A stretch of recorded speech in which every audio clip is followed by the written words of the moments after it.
Three, two. My volume even on? 3, 2, 1.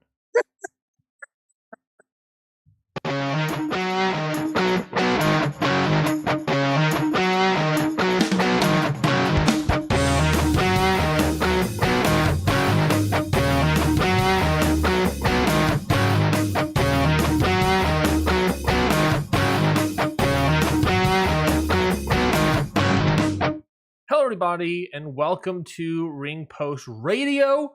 We are the only podcast that lifts barbell plates, eats T-bone steaks. We're sweeter than a German chocolate cake.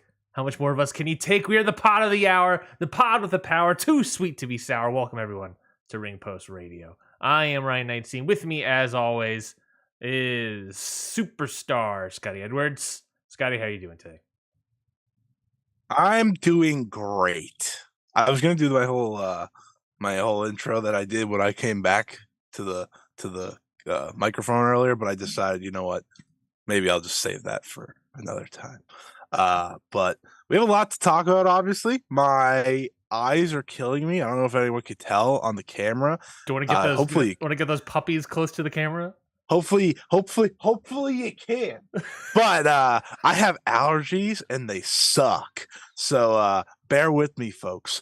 I'm gonna be scratching and clawing and itching and scratching and whatever other thing. See, here we go. I'm already doing it. He's already dying, folks. But I'm here to partay. I'm here to cause some trouble.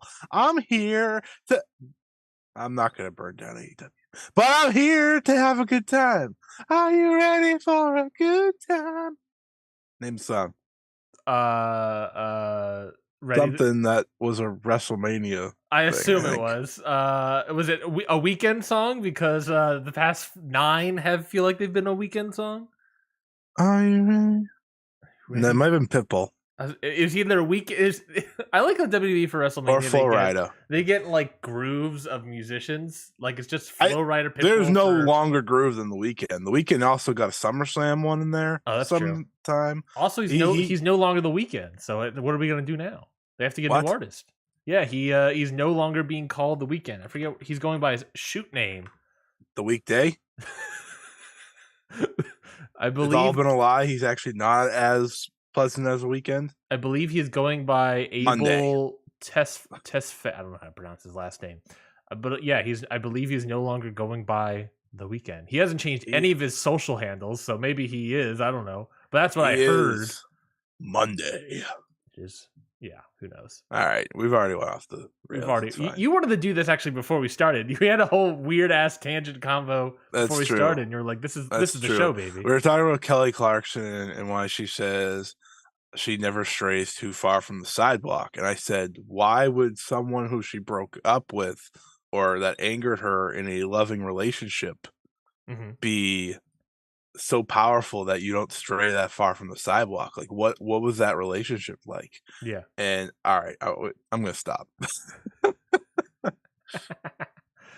have a lot to get to, so yeah, we got as much as I want to say I'm a missionary.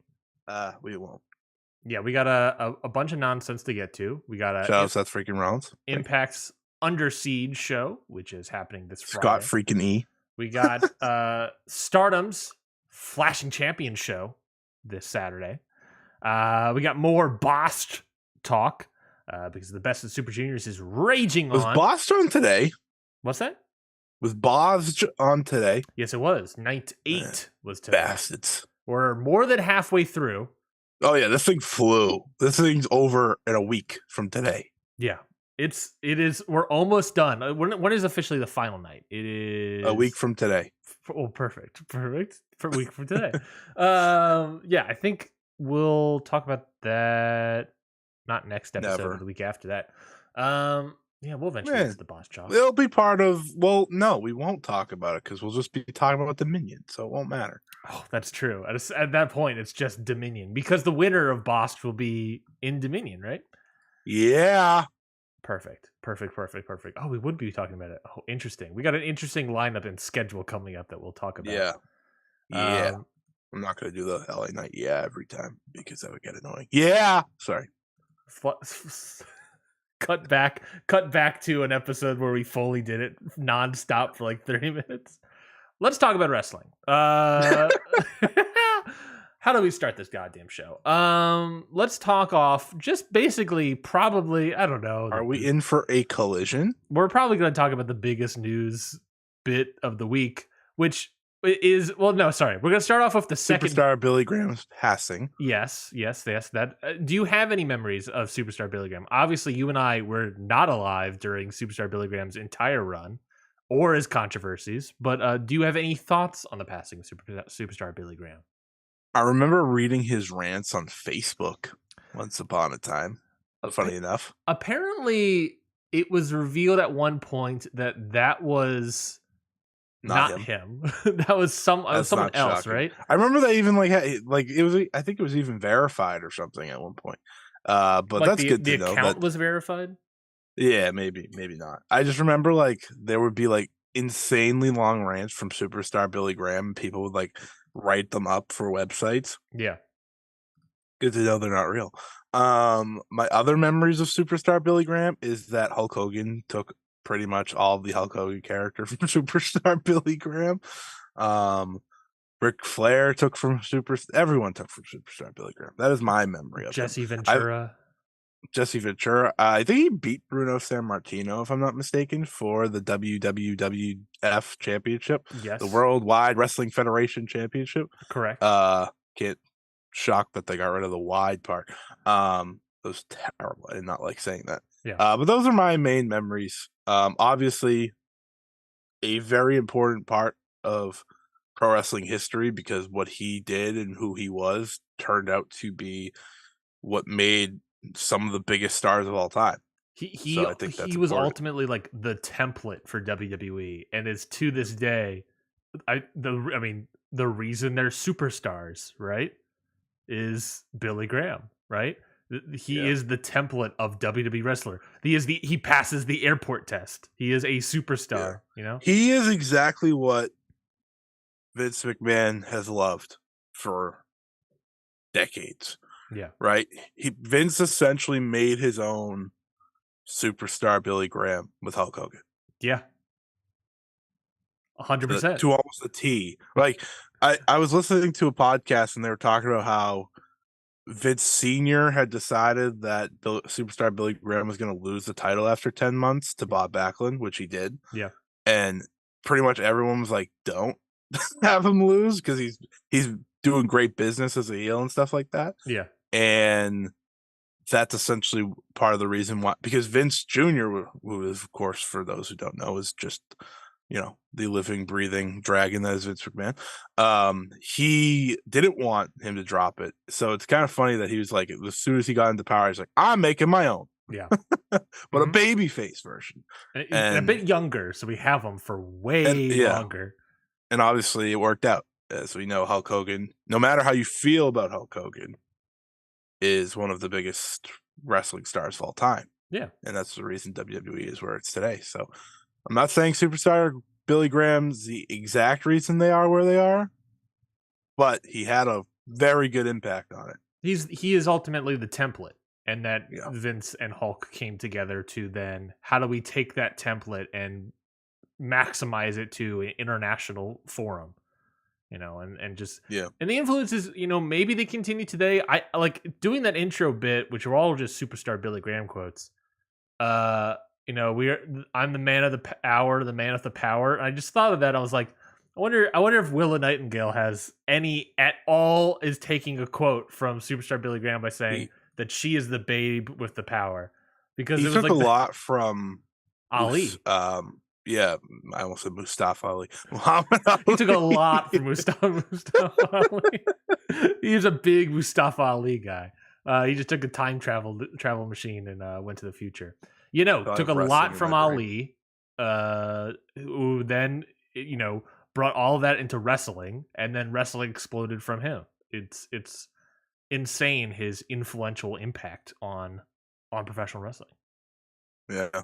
Yeah, so rest in peace to him. Obviously, if you want to learn about him, there's no better place to go than the Observer for that. Yes. Dave wrote up, obviously, like, unfortunately, one of the best things one of the best things Dave does is write these bits and like kind of details their career, and this was one of the finest. Obviously, he knew him personally too, so Yeah. there's a little personal touch in there that you Plus, can learn a lot. plus, Dave has also always been into like bodybuilding and stuff too, and Yeah, Superstar Billy Graham has always been a huge part of the bodybuilding scene. Kind of one of him and Arnold and all those guys kind of like yeah, started bodybuilding as becoming a thing. yeah, Just fantastic. Terrible loss, terrible loss. But he's also a very controversial figure as well. So there's this those is true. things, but it is what it is. Is what I heard. I was listening to Voice of Wrestling. Also did like a very good obit at the start of their show, and they said something about how one of his controversial things is that like as soon as Dusty Rhodes passed away, Superstar Billy Graham contacts Vince McMahon saying, "I would like to take over NXT, please." And it was like day one, like the very day that he Jesus, passed away, he like contacted Vince McMahon, which is like crazy to think about because one, how come on, man, the guy's not even like in the ground yet. But two, this idea of like what the world would have looked like if Vince was like, sure, if Superstar Billy Graham, a guy that I don't even know if he was following any wrestling at that point in time, right, and what he would have done to push people. I don't even know what that would look like. I can't even comprehend what that would look like. Where we would be. It's unfathomable. And maybe like what would if he took it over? What would the indie scene that wouldn't be I suppose wouldn't be taken over by NXT in the mid 2010s? What would that right, look like if it would continue? What would yeah. AEW's roster look like if then they showed up out of nowhere? Some things happen for a reason. Let's just say that. Yeah. Let's again rest in peace, Superstar Billy Graham. Let us talk about the let's say third biggest news story of the week at this rate, and that is AEW announcing Collision. Officially, they are launching their second. Well, they're saying the press release says second night of wrestling. Technically, it's third, I guess, if we're not counting Rampage all of a sudden. But Rampage couldn't be more dead. yeah. So AEW's press release: TNT launches a second night of wrestling with AEW Collision. Oh well, TNT's 2 nights. That's true. Sorry. Featuring headliners Thunder Rosa, Miro, Samoa Joe, Powerhouse Hobbs, and Andrade El Idolo on Saturday, June 17th. Just talking about the Collision announcement. Before we get into the fallout of that announcement, just talking about that. Obviously, this is from the Warner Media upfront that took place last Tuesday. AEW sort of announced this before Warner Media actually announced it. That's fine. But ultimately, there is a new 2-hour in-ring show coming every Saturday night from 8 to 10 p.m., starting Saturday, June 17th, with those wrestlers I named. The poster has also MJF, Orange Cassidy, FTR. I'm trying to remember if there was any House of Black. And a couple other people if I don't remember. And so they're adding more television. They did not announce a new TV deal. They did not announce any money associated with this. So that billion dollar number is still up for grabs, as it were. There was no news about that. There was zero news about Max involvement. So no one knows anything about if Max is involved there. Now, I believe the next day or the 2 days after that, it wasn't announced that the behind the scenes, outside the ring AEW show is going to be streamed on Max after the show is over. So that has HBO Max involvement, but we still know nothing about Dynamite, Rampage, or obviously Collision. So, Scotty, just talking about Collision, what do you think about this announcement and also the sort of lack of announcement that we were all expecting? I'll talk about the lack of announcement first. Obviously, kind of a big shocker because I feel like that was the main thing everyone was talking about. Was like, yeah, we know about Collision. Who cares, right? It was more of what's the TV deal? What's the deal with Max? And it was a little bit of a letdown to me. It didn't like at the same time. I don't know why I like expected that to be like, yeah, we just agreed to a 5-year, 1 point whatever $1 billion deal to stay with Warner Media. But at the same time, I feel like adding a second show from Warner Media should at least tell us that hey, they're in a comfortable spot moving forward with them, right? You don't add a new show and then it's just like, you know what? We don't want you anymore. Have fun. Goodbye. So that was a little bit of a letdown. I can't really talk about Collision without the other part, but I will, I guess, try to beat around the bush here. Um, Collision's in a prime time spot in terms of timing, obviously 8 o'clock to 10 o'clock, Saturday night main event. Saturday Night Collision, but you get the point. They have this cool WCW Nitro branding for it that gives it its own identity. I think that's what I was excited about with Collision. Um, the one complaint I will have about Dynamite is that everything about Dynamite's pretty like generic in terms of like identity. Like it's just if you look at the AEW Dynamite logo, it's just white writing that you can put on anything. Collision is, you know what Collision is now. It is a WCW colored, and we'll see what the whole set and stuff looks like. I'm sure it will be pretty generic with a bunch of screens, but a boy can dream. A boy can dream. I would love that. The what was it? I think it was the Saturday night thing. I don't know if it was Nitro yet, but the bay door that opens. Yeah, I would yeah. love that look. I would love that so much. Instead of the tunnel, we just get bay doors. That would be good. I would like that. I would like that a lot. I'd like anything that's different from just screens. Now, Collision can't go on with this as its current roster. I think that should be self-explanatory. And I will stop talking now because I can't get into the other part yet. But that part is obviously very important, and that will be the bulk of our conversation today.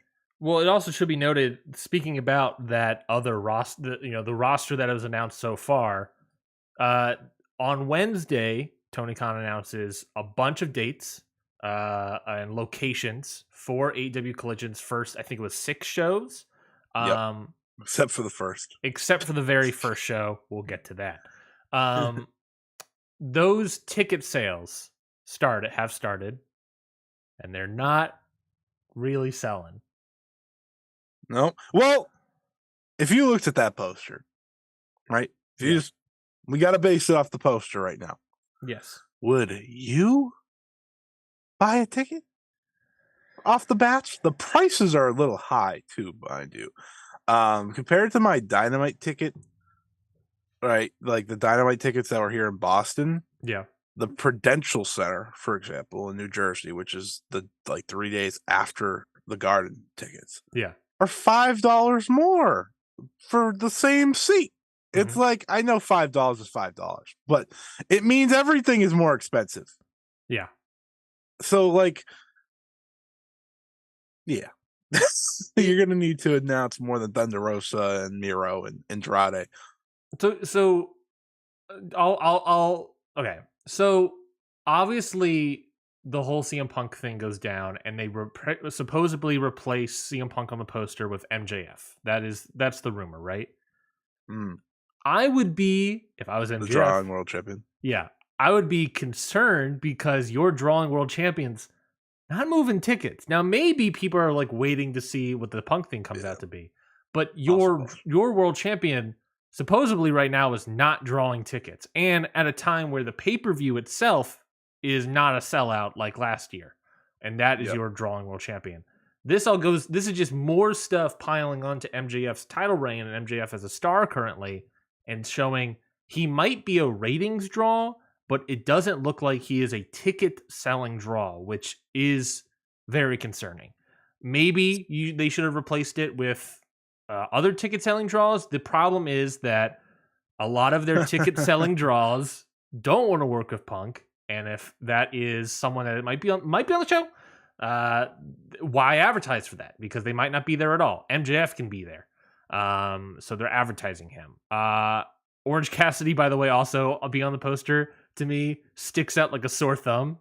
It's just it's just like a bunch of guys that are like, and that's the other thing as well. Like you're also trying to sell a new show with people that we haven't seen in AEW for months, whether it be injury, whether it be just doesn't agree to storyline bits.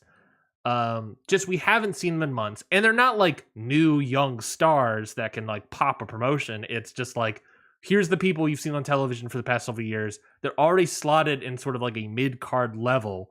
Maybe there's a couple guys that could be here as like world champions, but we got to build them up some more. And there's no one really there that's really showcasing anything. And it's not doing good. I think the question is, once the Punk situation gets figured out, we'll see what the ticket sales do. But right now, your world champion is not selling tickets in multiple venues around the nation and for a pay-per-view. And that's the other thing. You asked the question about, would I buy a ticket?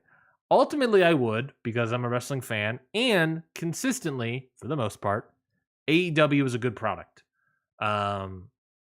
So I would, of course, buy a ticket. They're consistently a good product. I think, buying a ticket for a pay-per-view, obviously, the pay-per-views, as maybe the builds are never good, but are not always good, I should say. The pay-per-views themselves fucking almost always kick ass. So, I've admittedly looked at the Prudential Center. That's why I brought it up. Yeah. Because I said, oh, maybe it'd be worth the drive. But I wouldn't buy the ticket unless a certain someone showed up. That's fair. Would you buy a ticket if Punk was announced, but they instead announced like the Elite or BCC? No, because Boston's right here with Dynamite, like that week. That's fair. That's fair. That's fair. But if Boston wasn't there, I presume the answer would be, then I would think about it. Yeah, I would think about it. It wouldn't be as much of a like must, because I've seen them all. Sure. I've seen them all in one form or the other. So I don't know. That's it. It's not as much of a draw for me, I guess. That's fair. I'm also, that's not really their fault. I'm also surprised that based on the rumors about this Collision show and what it is and who other top stars would be, I'm surprised that Jericho wasn't announced on the poster. I thought that was interesting. Maybe, I don't know why.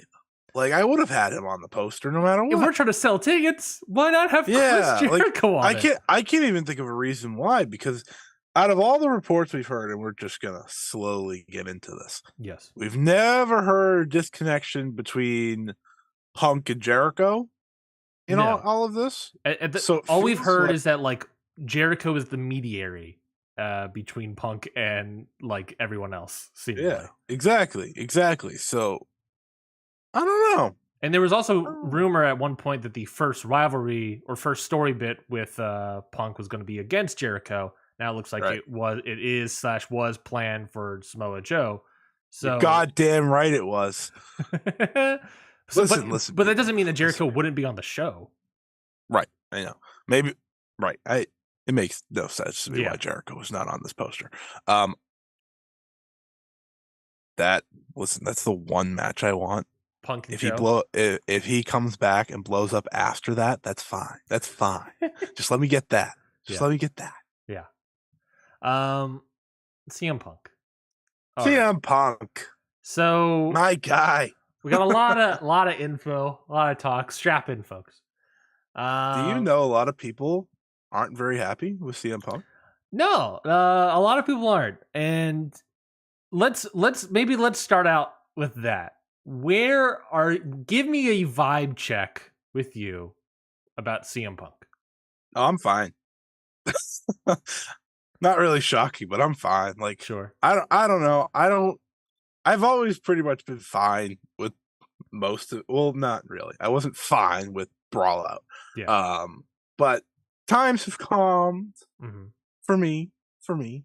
And A show is here that, to be different, needs him. He's one of my favorites of all time. Mm-hmm. Plain and simple. I was okay with everything except for bringing back the biting man. That is where I was like, all right, I get it. You want your friend backstage, Yeah. but this is not the hill to die on. Yeah. Yeah. But he has all the power. That's the problem. He's the babe with the power. He has everything in his hand right now. It's unbelievable, but we'll get to the full story now. I want to see CM Punk wrestle. CM Punk wrestling was fantastic. You had a good tweet. You said I can both want to see him wrestle and also be fucking annoyed or whatever with him. I want to see him wrestle, but I also want him to, in his own words, log off and touch grass, because this guy needs to get off. I listened to him. It was a good idea. He needs to get off of Instagram so badly. It's so frustrating, all this shit from him. The anniversary comment was funny. I'm not gonna lie to you. I was like, all right, that was a good one. It's just very I'm very frustrated about this, because a lot of this week's news wouldn't have gotten to the point it was, in my view, if it wasn't for his Instagram comments. If he just stayed silent, then a lot of this stuff wouldn't be as big of a deal as we're all making it. But that, at the same time, I also understand that is who this man is, and that if he can speak and say something to outlets, he will. But then there's also the other aspect. We'll get to that other aspect of it all. But I just want to see him wrestle. But in the meantime, I want him to shut up. That's kind of where I'm at. It's like, just shut up, man. Get me to June. Just get to June, and I'll be happy. Do you just want him to shut up and play wrestle, not play basketball? Or if you want to play basketball, go. That was a whole different thing. But no, I get it, and I think I think ultimately, even like most Punk fans would agree to that at this point. Like, you just want to see him get there, which I'll kick off this whole thing as we get into every little report possible, because there's a million. Yeah. A lot of them contradicting themselves, by the way. We'll get to that. That's the problem. It's like one report's like, oh, this and that. Yeah. We'll I might be crazy, but I have so much confidence that he'll be there on June 17th. Why do you say that?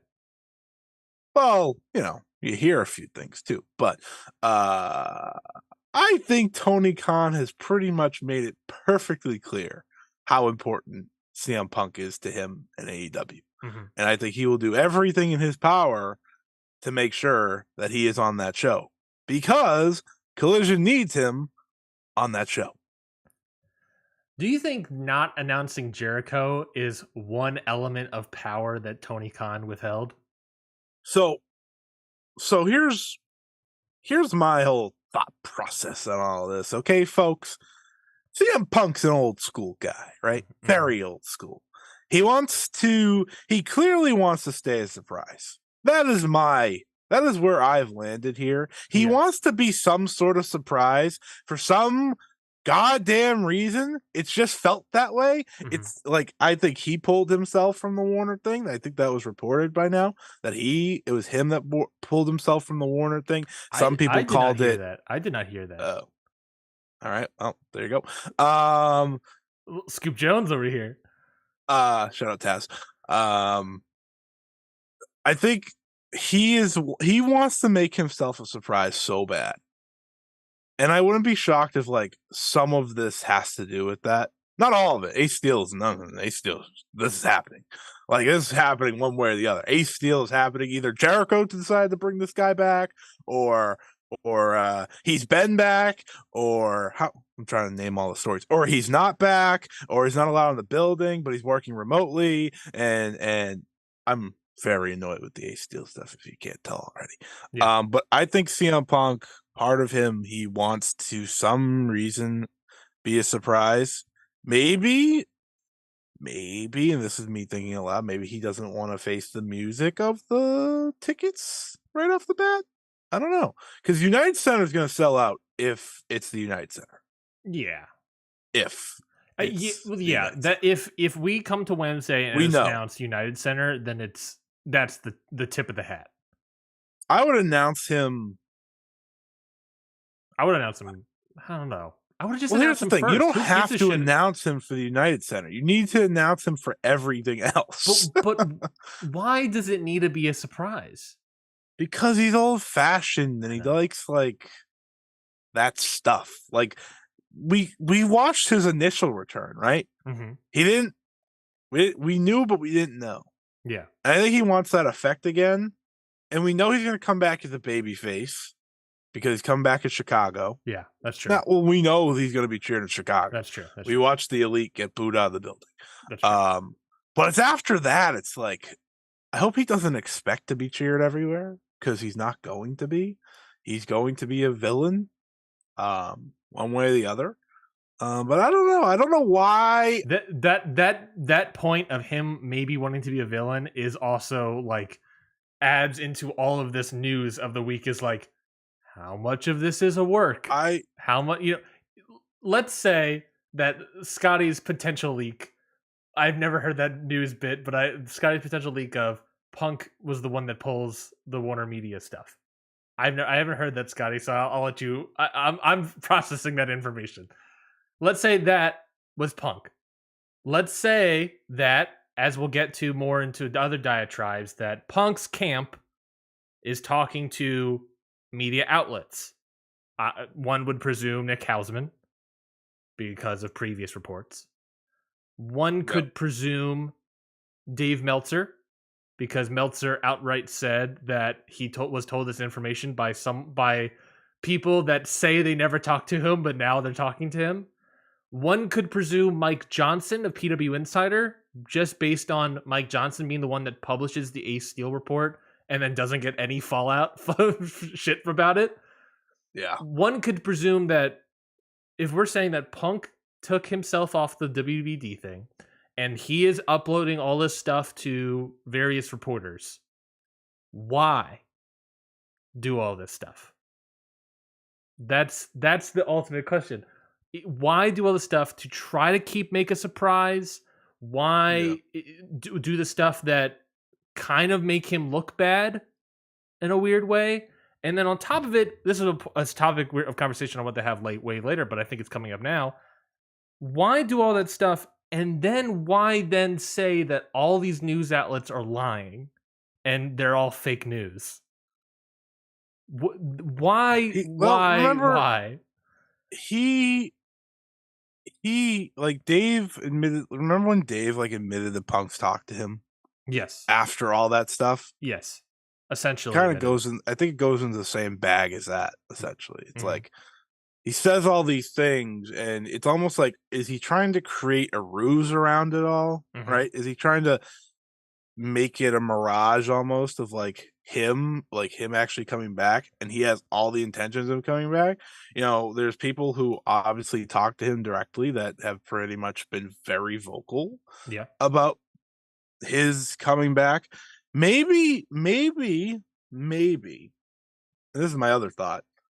Maybe they wait for the United Center, and with the United Center combo, they announce the main event right off the bat. Maybe that's something he would prefer as well. Maybe he just wants it to be some sort of surprise rather than just being on a poster with everyone else. Yeah. I could see that be a possibility. So say on Wednesday, Tony says, it's the United Center, and your main event is CM Punk versus Samoa Joe. Yeah.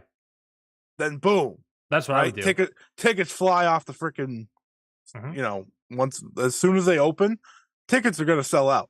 Yeah. Because you get to see CM Punk versus Samoa Joe alone, not just CM Punk and his return to wrestling again, but you get to see him versus Joe for the first time since like 2005. I mean, also, honestly, you don't even have to announce him versus Joe. Just announce him versus like Hobbs or whatever. And then on that same show, after the match is over, Punk wins, his hands raised, Joe comes out. And now, guess what? You can sell the rest of the tickets that you need to sell. Yeah, that would be smart. I know at one point there, as I think Fightful reported, there was a Samoa Joe match graphic made. created, ready to go. Mm-hmm. To me, that means the main event of that first show. If Yeah. that was already made, I like your idea of building CM Punk versus Samoa Joe. A classic wrestling move. But if the plan is also to have one match and then make a story from there, that's also very possible. I just know that CM Punk has obviously wanted to wrestle Samoa Joe again forever. This is like the one wrestling thing he talked about during his 7-year hiatus multiple times. Mm-hmm. He just wants to wrestle this guy again. Yeah. And obviously Samoa Joe is on the poster for a reason. Mm-hmm. There's just so much. I don't even. So let's talk about what happens Tuesday. So Tuesday, Wednesday, what the news starts happening. Oh, right. Yes. So this is what we got so far, is that Ace Steel, start with him, who was the only one fired after Brawl last year, was apparently one of CM Punk's requests / demands, we don't know, to return to AEW. That I want Ace Steel back. Why do we want Ace Steel back? Who knows? Maybe it's because he trained CM Punk. They obviously have a good working relationship in that sense. How much of Ace Steel was producing his segments and matches? That's a question. And maybe Ace Steel also, fell on Larry's sword, as it were, about the whole Brawl situation. Shout out Larry. And maybe he was sort of thanking Ace Steel in that sense of, hey, you were fired because you basically fell on my dog's sword, and if it wasn't for you, my dog might be dead. So, maybe that's part of it, right? That's a legitimate thought, right? So either way, CM Punk wants Ace Steel back. Pretty sure Kenny saved the dog, but continue. Well, no, the idea that there's the idea that what if Ace Steel did not bite Kenny, but it was rather the dog that bite Kenny. But because if we say Ace Steel bit Kenny, then we can't put the dog down, because if the dog bit Kenny, the dog would have to be put down. We'll never know. But that's what I'm saying. Maybe he fell on Larry's sword, and CM Punk is like saying, "Thank you." I'm not going to talk about CM Punk's dog. I'm already terrified. Fair enough. So I get you though. From there, Dave says this makes sense. Apparently, Ace Steel name was coming up about coming into Impact at one point in time, several weeks ago. This is about 6 or 7 weeks ago. And then the Mike Johnson story comes out. Nick Hausman story comes out about he actually returns to AEW, and he has been for the past several months. Dave says 6 or 7 weeks. That about gives us our timetable. AEW repeatedly denied that he was hired, and people close to Steel said it was a closely kept secret, and he returned at the first Collision show. Key talent had no idea he was hired until this week. We're shocked to find out about it when it did. Who are those key people? That's very interesting. The story is that apparently Tony Khan told CM Punk that Ace Steel could have his job back and work closely with Punk on Collision, but he would have to work remotely and could not come to the Collision tapings. Apparently, this news bit, maybe whenever, happened on like Tuesday or earlier this week, like very recently, and CM Punk was not happy about that. He was under the impression that Steel would be in the room with him, and now he's being told that this guy that he wanted to back is not going to be in the room. He'll be hired, he'll be working, but he has to work from home. CM Punk did not like that. Then you get to this whole thing happening, and we're going to start scrubbing CM Punk from the Warner Media infographics, the Warner Media PR stuff, scrubbing CM Punk.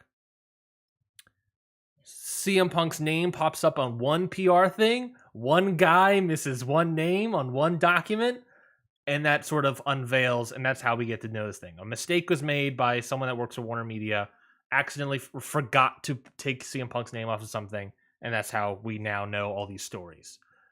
If CM Punk takes his name, calls up Warner Media and asks to take his name off, that's interesting.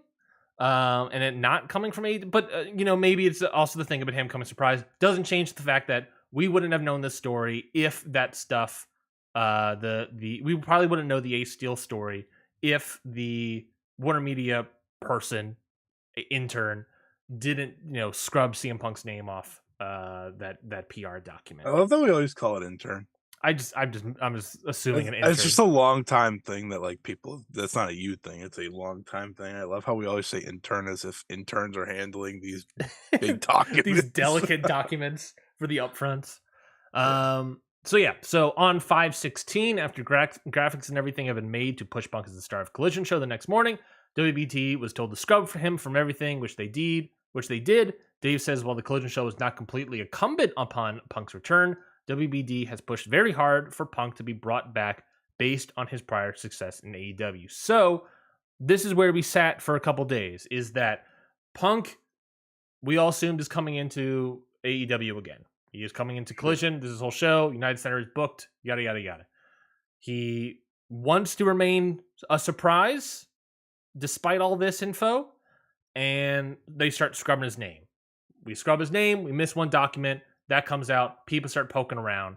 Then at some point, an Ace Steel story comes up about he was hired and it was pushed by Punk to be hired. And that's what caused the scrub. There's now, as you sort of said earlier, I think there's two options.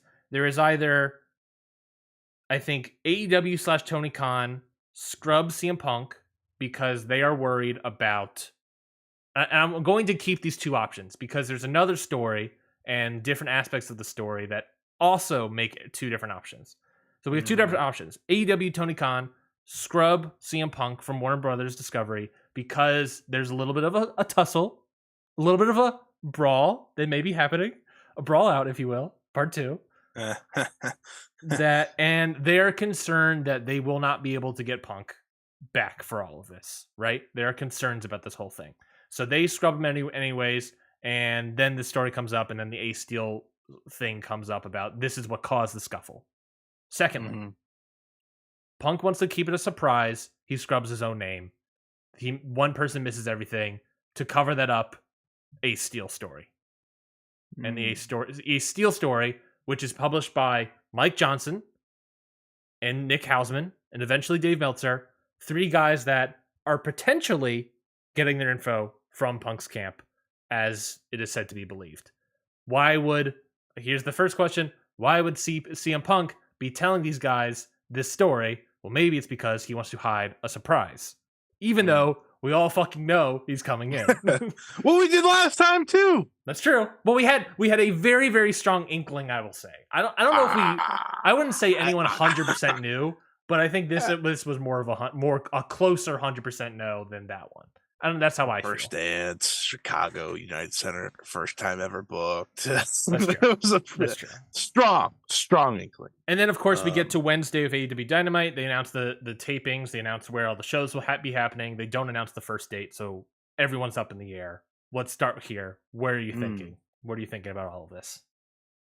I specifically said on Twitter, I'm not going to say anything until June 17th because we got a podcast to do, Scotty. I know. Well, no, I knew the podcast was more so where I'd save my thoughts because I can't get attacked as much if I just say it on a podcast. I thought to myself the whole time it was happening, I was like, I don't know. This just is kind of how all the CM Punk stuff has worked at this point, right? Like it's just chaos and nonsense and chaos and nonsense and chaos and nonsense. But he's always come back around.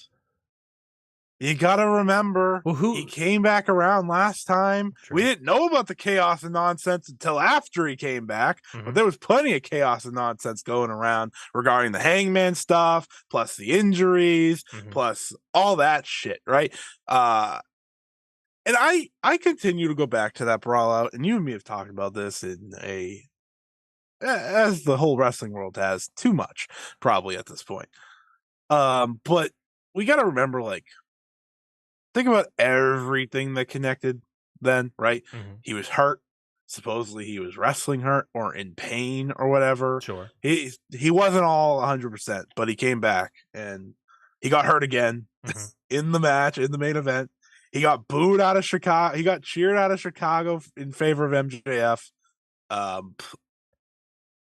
Everything pretty much worked against him in that, and he finally blew up. Yeah. Fast forward to now. Thinking of all this, we know Collision is his show. Mm-hmm. We know it. He sees everything. Yes. People like you put it online, he sees it. If you haven't figured that out yet, you're crazy. He may not be liking your tweets or anything, but he sees it. Mm-hmm. And I think he knows that there is a strong side of AEW and AEW's fans that do not want him back. Yep. But he also knows there's a strong side that does want him back. And there's also a strong side in Warner Media that wants him back. Yes. And that's where all the power, again, goes. The Ace Steel stuff, as confusing as it is, also doesn't surprise me. I don't think it surprises you either. Like, at the end of the day, this is his friend. It's always been his friend. Ace Steel has always been this guy's friend. I remember the CM Punk documentaries in WWE. He was always talking about Ace Steel. This is just continuation. And it's not surprising he tried to get him back in the door. Because think about it in CM Punk's mind. He knows the Elite aren't going to be at his shows. He knows that. It ain't happening. So why not bring back the guy that's probably the biggest, X factor per se in that entire relationship. We've gotten to the point where the Elite and Punk, they're just not happening. We're not happening right now. Now, if CM Punk is here 6 months into Collision or whatever, or 6 months into AEW, and there is no hope of Omega and Punk ever happening, then man, that is another level of wrestling tension that I don't think we've ever seen, because almost any time we've had tension between two top workers, it's figured itself out for the better of the company. And I don't even think I'm going to be honest, folks. I don't even know if it's Kenny anymore. It sounds like it never really was Kenny. It was more. It sounds like it's a more Young Bucks, CM Punk scenario. And of course, why would Kenny not side with his friends? So again, fine. And Hangman. But Hangman's, pretty justified too. We know what happened to Hangman. Of course, I lost my point. Which is great. But I was talking about, anyways, we'll get back to kind of the main thing with the Ace Steel stuff. If the Jericho part is true, then Jericho has as much blame than anyone. He's the one that brought it to the attention. If the report that he's the one that said, hey, let's bring Ace Steel back. Yep. If that's true, then we might have to point fingers at someone else too. True. Right? That being said, I think Ace Steel, I don't know if he's back. I have no idea. I don't know if he's been back for months. I mean, if we knew that CM Punk wasn't feeding Nick Hausman information for months upon months, I would react.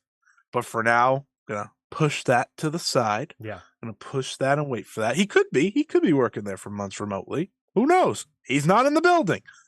But what the hell is he doing? How can you prove it beyond talking to Mookie Ghana about payroll? I don't like exactly. I'll kind of end with this thought. Collision needs CM Punk. And that's an interesting part too. That goes back to what we said about the ticket sales. Yeah, it looks like that Collision needs CM Punk, which is also why I said to myself, well, why wasn't Jericho on the poster? Why are we set up like that one? I have no idea. I can't. But that's what I mean. Like, it's set up like now to be like Collision needs the second coming to happen and CM Punk to return, and that will save Collision right now. And CM Punk will save AEW. And that's what it feels like it's being set up like. Kinda sounds like what he would love. Yeah, right? That's the point. And that, like, we could have announced Jericho, but we're not announcing Jericho. Why replace Punk on the poster with MJF? Why not replace it with Jericho, someone that we believe would be on the show? Right. Why are these things not happening? Why is, MJF's on the poster, right? And then there was news this past week about, there's the next title feud is going to be with Adam Cole. Is Adam Cole going to be on Collision? Why not put him on the poster? Why leave off tickets drawing guys and create a situation where Collision needs to be saved? These are the questions we all need to ask.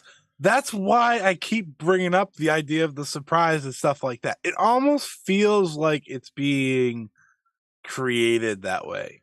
That yes, he needs to save it. Yes, I think I can agree with that. That feeds the Punk ego so much. It's smart of him if he's given the ability to do it that way. I would do it too. How do you make yourself feel like an even bigger deal? Yeah, you announce yourself and you kind of save a brand. Now, here's the other aspect to that. I think here's the aspect that hurts the surprise track of the story, right? Sure. This man then promptly has been on Instagram for a while, showcasing him training and him coming back and starting to come back. Oh, he's been on Instagram? I haven't noticed. And then this past week, he's all over Instagram and posting the stuff and is creating a feud. Great hockey follow if you're a hockey fan. He has sort of been creating this feud between him and the news outlets, particularly Brian Alvarez. For whatever reason, he has chosen Brian Alvarez. There's long-standing heat between Punk and Alvarez. Seemingly was a choice. Seemingly Punk's side is where the heat is, but that you can describe any Punk heat as most of the heat is coming from Punk to the other person. That's besides the point. So you then get this element of he's all over the internet. He's all over the story the week of this stuff is happening. And it's all about him not going to be there. If we're going for the surprise, why go on social media all the time? What would be the purpose of doing that? That idea of him going to Instagram and feeding, and doing all this fake news conversation to, kind of continue the Dax Harwood thing of this is all fake news. Why that kind of feeds into the first idea of he's feuding with AEW Tony Khan. They took him off. This story's a lie, and Punk is mad at the news outlets for all this story and all this stuff. And he's mad at Brian Alvarez for covering the story and lying, all this stuff.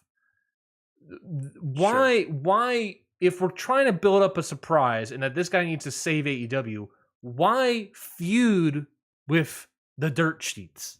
What is the point of that? So my thought process on this is if you just go silent on social all of a sudden, something he hasn't done this whole time, right? He's been tweeting about hockey and just life overall for months now. Even that's the one thing he's done. He hasn't talked about wrestling, but he's done that. I think you can't go radio silent, but I do see your point as well. Why go at the dirt sheets and why do that stuff? Yeah. And I think, again, that may go to, and this is just me thinking aloud, I have no idea. Maybe that goes to his old schoolness and the scoops and stuff like that. He just doesn't like that. That's clear. But he does seemingly pick and choose who he goes after. And I think that's the interesting part. You're right. He is. So going into the surprise element, that track that we're talking about, another aspect of why I think it hurts the surprise track is supposedly the Ace Steel story is a cover up to hide the surprise of him taking himself off the Warner Media poster, right?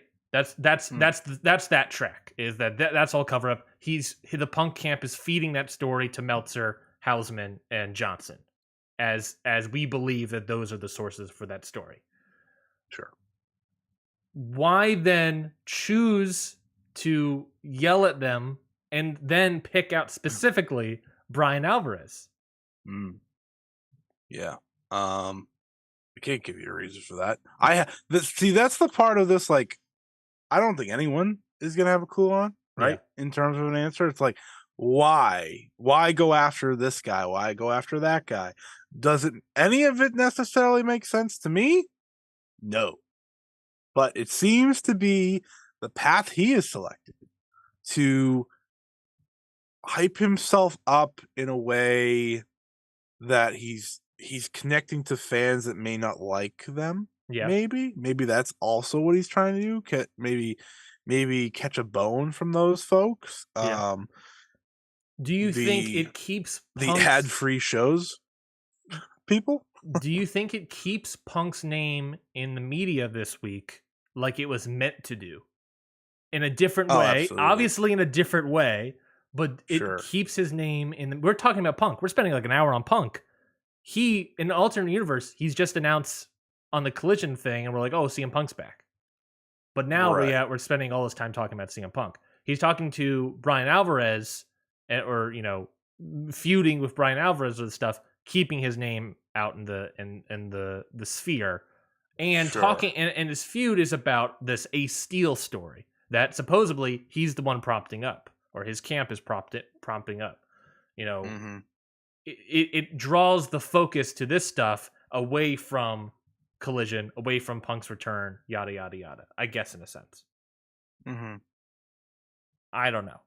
Let's I move. That's the thing, right? We don't know. I don't think anyone knows. That's the scary part, right? No one actually has a clue. So let's What's go going to on. let's go to this third bit of the story that's been propping up really like Friday, Saturday. PW insiders Mike Johnson and Wrestling Observer's Dave Meltzer both report on a backup venue plan being put in place by AEW. Mike Johnson originally reported on it, and Meltzer later confirmed it, saying that if Punk can't get worked out, the plan is that AEW will look to run Daly's Place in Jacksonville. Yesterday, on Fightful's Grapsody podcast, Phil Lindsay said that a, quote, source within AEW, Shout out Will. I'm not saying who the source is, and they didn't either. Yeah, we but don't know if it's Will. We don't know if it's Will. It could, They have other sources. could be Swerve. Who knows? That a source within AEW told them that the, quote, Daly's Place story is fake. Meltzer has stated, of course, that the side that is talking to him, that says they never talked to him, is now talking to him. Johnson was not called out by Punk. Grapsody has obvious ties with Will Washington and AEW. This is, again, two tracks. The Daily, who is giving out the information about the Daly's Place story? Is it Punk? Is it Punk's camp and saying that this is the backup idea?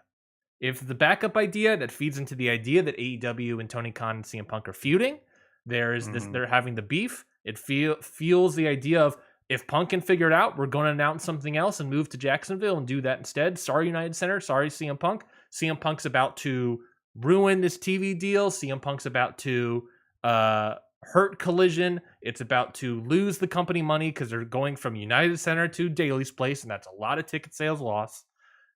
We're all mad at CM Punk, the heel. Yeah.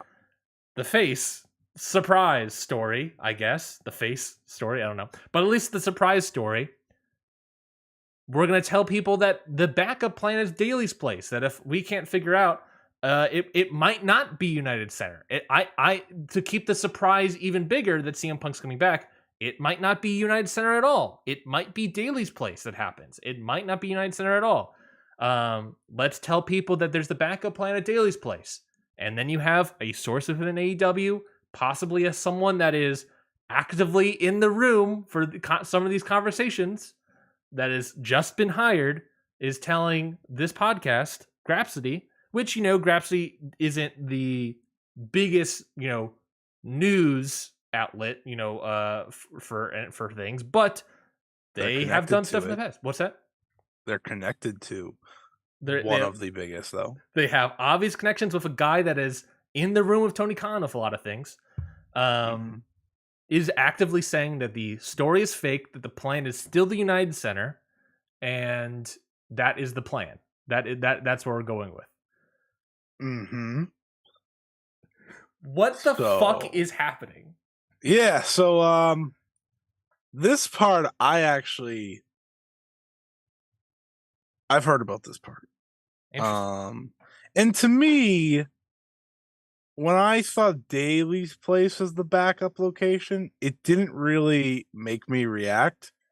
Well, Because at the end of the day, isn't that always the backup yeah, location? that is all ultimately the backup location. It was the backup location for fucking 2 years in COVID. Yeah. So, like, had they said any other arena, No, I would have been like, oh, that's not good. it was it when Mike Johnson, and I got a tiff with a good friend on Twitter about this, that Mike Johnson originally reported it. He said that they have a backup plan, and then he guessed Daly's place and assumed that the United States would be off the table. He was guessing, speculating Daly's place.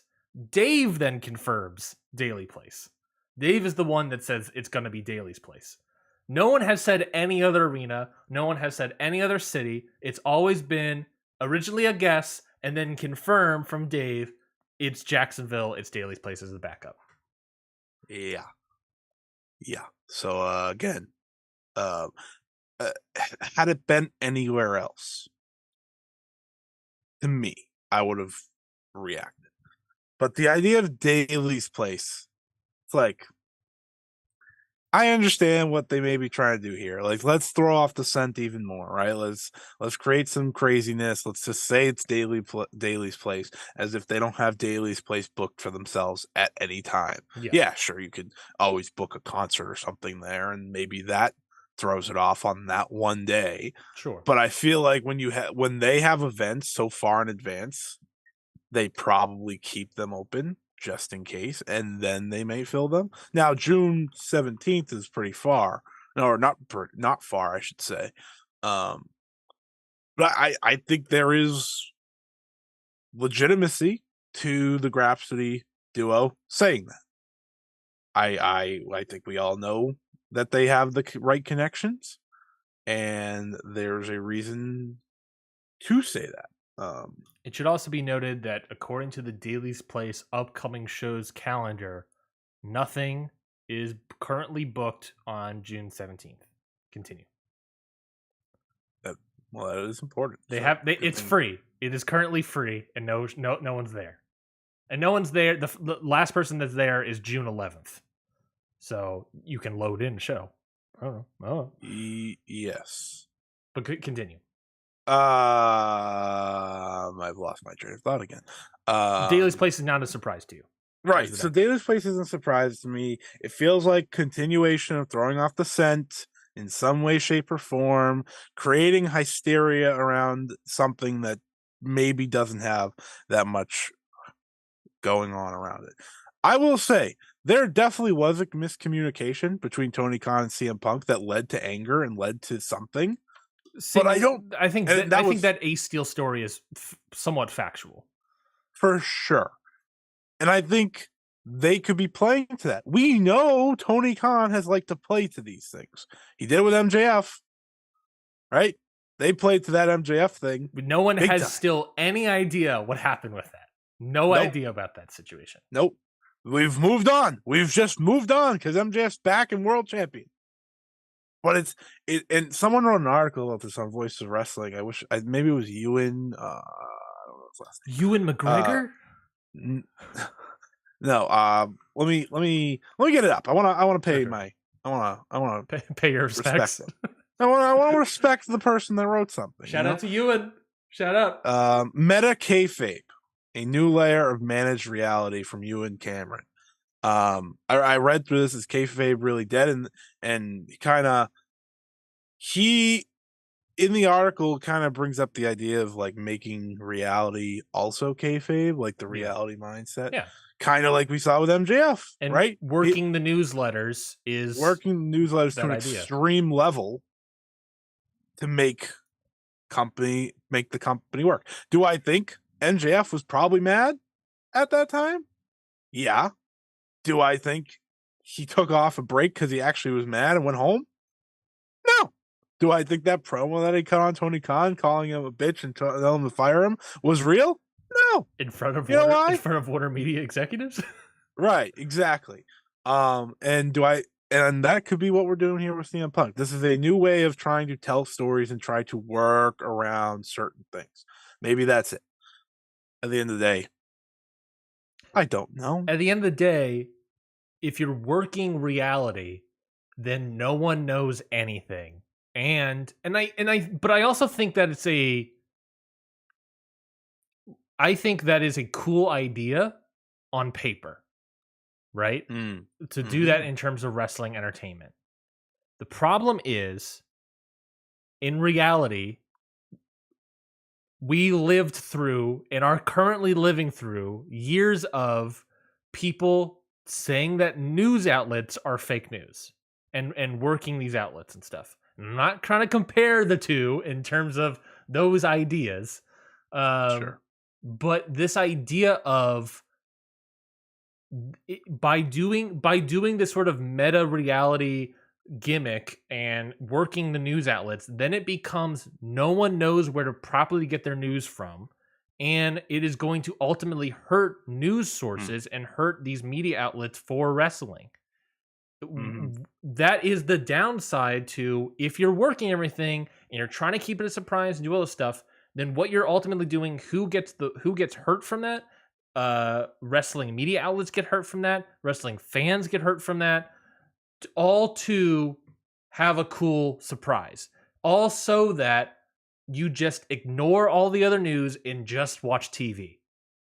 And to a certain extent, that's what CM Punk and probably Tony Khan, I don't know about Tony Khan, but at the very least, I'm sure that's what they want them to do, is don't read the news outlets, because that's where the spoilers will be. Don't listen to Ring Post Radio. I'm sure that's CM Punk's idea, because they'll spoil ideas. Maybe we're spoiling the idea of his surprise. Come on, I'm backing you up. Don't say that. But maybe it's like, don't listen to any of these things. Yeah. So that you just watch television and don't get spoiled at all. If you don't pay attention and don't trust Dave, Sean Ross Sapp, Mike Johnson, Nick Houseman, Brian Alvarez, us very limitedly, very, very limitedly.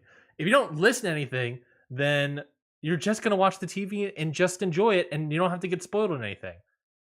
Ultimately, at the same time, that will hurt everyone's livelihoods and careers of, oh, they all make money and now no one's believing them and they're all going to be hurt. We saw what's happening with it with CNN. We saw what happens with all our new outlets. We saw what happens with Fox News. We saw what happens with all these places. They took it obviously to a way bigger extreme. And a lot of their falling out is less about the fake news thing and more about, right-wing extremism. But you have a similar situation where it's going to hurt hurt financially, potentially, the media outlets. So I don't know if that's a great strategy, in my opinion, but I think you're right in saying that it may appear that is the strategy, that is the story, that is the kayfabe right now. Yeah, that's kind of where I land. Just, I think it is a reasonable idea, because otherwise, why, right? Why? Otherwise, why do any of this stuff? Why tell the Ace Steel story? Why push that? Why yell at Brian Alvarez about an email from 13 years ago? Why do any of this stuff? Exactly. It's not. And maybe the answer is nothing. Listen, I know some things. I don't know everything. I'm not a genius. I don't know. I'm not gonna act like I do know. But I don't. It throws me off, and I think it throws everyone off a little bit, right? It's just make it make sense, and we're trying to make it make sense. Yeah. And at the end of the day, if CM Punk wants you to stay off the internet and wants you to no longer pay attention to the news outlets because they're potentially fake news and just watch TV, then ultimately he's telling you to log off the internet, watch him on television, and maybe just, I don't know, touch grass. Hey, I did. It was a great time. Any other things that you have to say about this guy? And we'll find out maybe more information on Wednesday, and we'll talk about him again on Friday. But no, so I don't have anything to say, because it's going to change 7 different ways in the next 3 weeks. Like, That's the whole thing. I said to you specifically, I am happy we record on Sunday and not, Wednesday, Thursday, Friday, Saturday, like normal, because everything changed since that Wednesday. Everything's changed. Yeah. There's been 7 different other stories, right? That's why I'm happy we don't. That being said, half of the stuff we say right now probably won't matter in 4 days, right? Half of the stuff we're talking about seems to be fake. Uh, right? I mean, the whole Daily's Place stories apparently might be fake. This is what we spent an hour on fake news, right? That's the idea. Who the fuck knows? And then there's the ultimate conversation of like, does this make AEW look like a quote unquote sloppy shop? Does it upset Warner Media? Maybe they're also cool with this idea. Who the fuck knows? Because ultimately, if this still means they're getting CM Punk back, fine. They can take it. I don't think CM Punk is that big of a draw compared to like other issues that Warner Media has, but it makes their AEW wrestling product even better. Sure, we'll do it. We don't care. We made a mistake on scrubbing his name anyways. How much of this stuff wouldn't be talking about if the mistake wasn't made? Yep, I think we might have moved on from a lot of it, right? Maybe. Who knows? Maybe we don't know. That's the problem. Instead, we'd be spending like 30 minutes on like, why is there no Jericho on the poster? Why is Punk? It would be, why is no Jericho on the poster? Punk is back and he's wrestling, and that's cool. And then that's it, right? And that's all we spend on it. And I don't think the Ace Steel story comes out until maybe Collision, and I don't think the Daily's Place thing is happening, and all this other stuff. Who knows what will happen the next couple days? We'll find out maybe on Wednesday. Who the hell knows? Maybe. Big maybe. Hard maybe. If I was CM Punk and I wanted to do the surprise gambit and do the fake reality bit, I would announce Daily's Place on Wednesday. Why not? Because you gotta sell tickets. I agree. I think ultimately it's it's the capitalism idea, and you need to sell money and sell tickets and stuff. But it throws off Punk won't be there, and then and then maybe you do another tease of like, oh, Punk actually might be there. You know what I mean? It's interesting. If there's such thing as enough CM Punk talk, listen. To me, this is the excitement of CM Punk in itself. This is why CM Punk in pro wrestling is a good thing. I would say this is the excitement of CM Punk, and this is also why a lot of people get frustrated and throw their hands up about CM Punk. I like to say that, hey, you know what? CM Punk does the pro wrestling part of this better than the majority of people. Mm-hmm. That's just the truth. The actual pro wrestling part. Maybe not obviously his in-ring days or his in-ring abilities aren't to the likes of Kenny, Okada, name him, Ospreay, 100 people. Yeah. But obviously post all these injuries, he's going to have to rework his style even more. Yeah. But the storytelling and the stories that go into his matches, we haven't talked about any of his wrestling, but that's the most exciting part is like he has some of the best feuds in AEW history in his 1 year of existence in this company. Yeah. 1 year. MJF, maybe the best feud. Mm-hmm. Eddie Kingston, obviously that was phenomenal. Great match. Not long enough. Great match. Yeah, great match. Not long enough, but great match. Great feud. Him tagging with Sting and Darby and having the face paint, right? Stuff like that. That is the stuff I want us to go towards. I want to go back to that.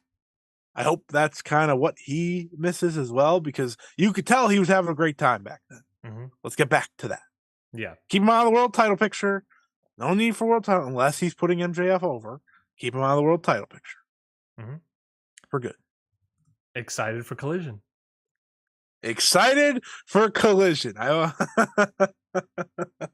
Let's move on to the next bit. Best of Super Juniors rages on. They don't even care. 5 more nights of... I watched 50 matches. 55, really, because I watched half of this morning's. but 50 matches of Best of Super Juniors this week. I watched a shit ton of crap. Maybe crap is too hard, but you get my idea.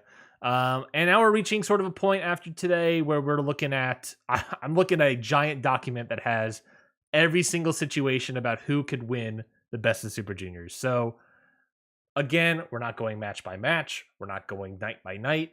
It's Just already give more me exciting. The finals potential is already more exciting than I thought it was. that might I be learned true. today. That'd probably be true.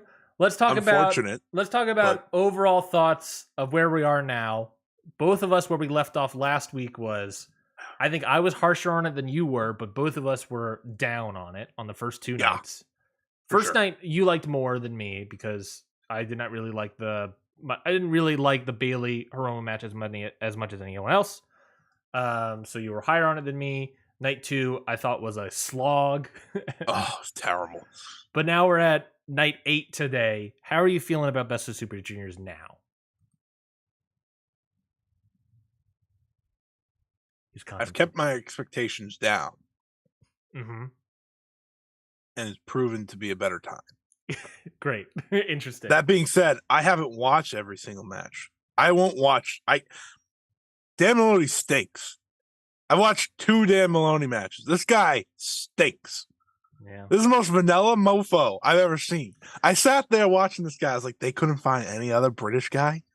It sucks to watch that because I swear to God, he's pretty good in Rev Pro.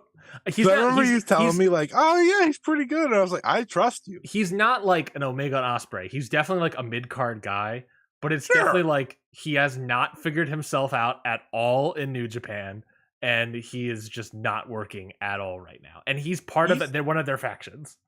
He's like, there was show in terms of like, I don't care about this. I'm not watching this. Yeah. And show's a different reason. I just know what the match is going to be, so I don't feel like watching it all the time. Taguchi's outworked this guy. And Taguchi was a joke until this tournament. Shout out to Gooch. So keeping my expectations down, as we talked about last week, I've walked out of this saying, okay, listen, it's not the G1. It's never gonna be the G1. Okay? Let's just accept that, people, right? It's not that quality. But I liked it for what it is. I've also learned, and unfortunately he got hurt today, I read, so this may come off a little harsh. I don't really like Taiji Ishimori. Yeah. Not a fan. Yeah. Not a big Taiji Ishimori fan. But I've enjoyed Hiromu. I think it's wild watching Kushida take L after L after L after L after L. That's fascinating. He's completely interesting story. He's completely out. As of today, 4 points. Completely out. Yeah. Completely out. Was completely out like 2 days ago, which is crazy. Yeah. I thought Robbie Eagles has shined. I think Leo Rush is the MVP of this tournament for me. Oh, I do too. No, I do too. 100%. I think Leo. I've said he's the story, and for me, the MVP. Like in terms of match quality, but also the way he's gotten himself over in Japan as a whole. There's just a great every match feels big for him. Yeah. And it almost feels like he really has earned that final spot, even if he wasn't supposed to be in the finals when this tournament started. I feel like he needs to be in the finals because he's earned it. So I agree with you there, 100%. I think Leo's been awesome. Yeah, as of today, the A block is all tied with 12 points. Mike Bailey, Leo Rush, and Hiromu, with everyone else, Titan Ishimori at 10, TJP at 8, Sho and Dookie at 6, Kushida at 4, Taguchi at 0. If this is from Chris Charlton, if Hiromu wins, he advances with the winner of Mike Bailey and Leo Rush. If Titan wins, Bailey and Leo advance. That is sort of the situations that we're creating. If Titan wins, basically, then it's going to be Leo Rush and Mike Bailey advance to their sort of semifinal breakdown. Basically, it's like the two guys are going to go up. The top two of both blocks will face the other top two of the other two blocks, and the winners of those matches are going to be the finals. There is a potential that, let's say if Titan wins, which especially after the Ishimori injury, there's a good likelihood he wins. then it like Bailey and Leo Rush wins. There's a good likelihood that then the finals of the Best of Super Juniors is from the same block with Mike Bailey and Leo Rush. I don't think that's going to be happening, but that's a big possibility.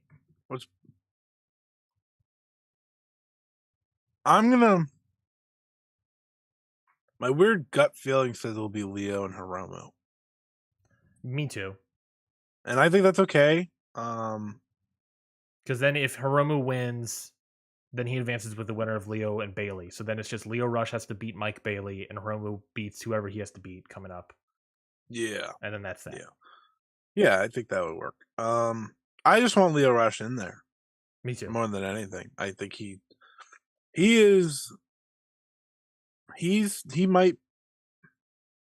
one of the best going today because he's so unique, he's so special in the way he wrestles. Like, he is now becoming the guy I thought he could be years ago when I watched him.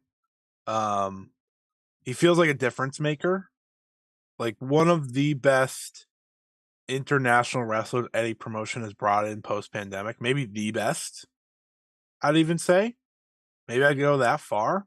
And listen, I love Jack Morris.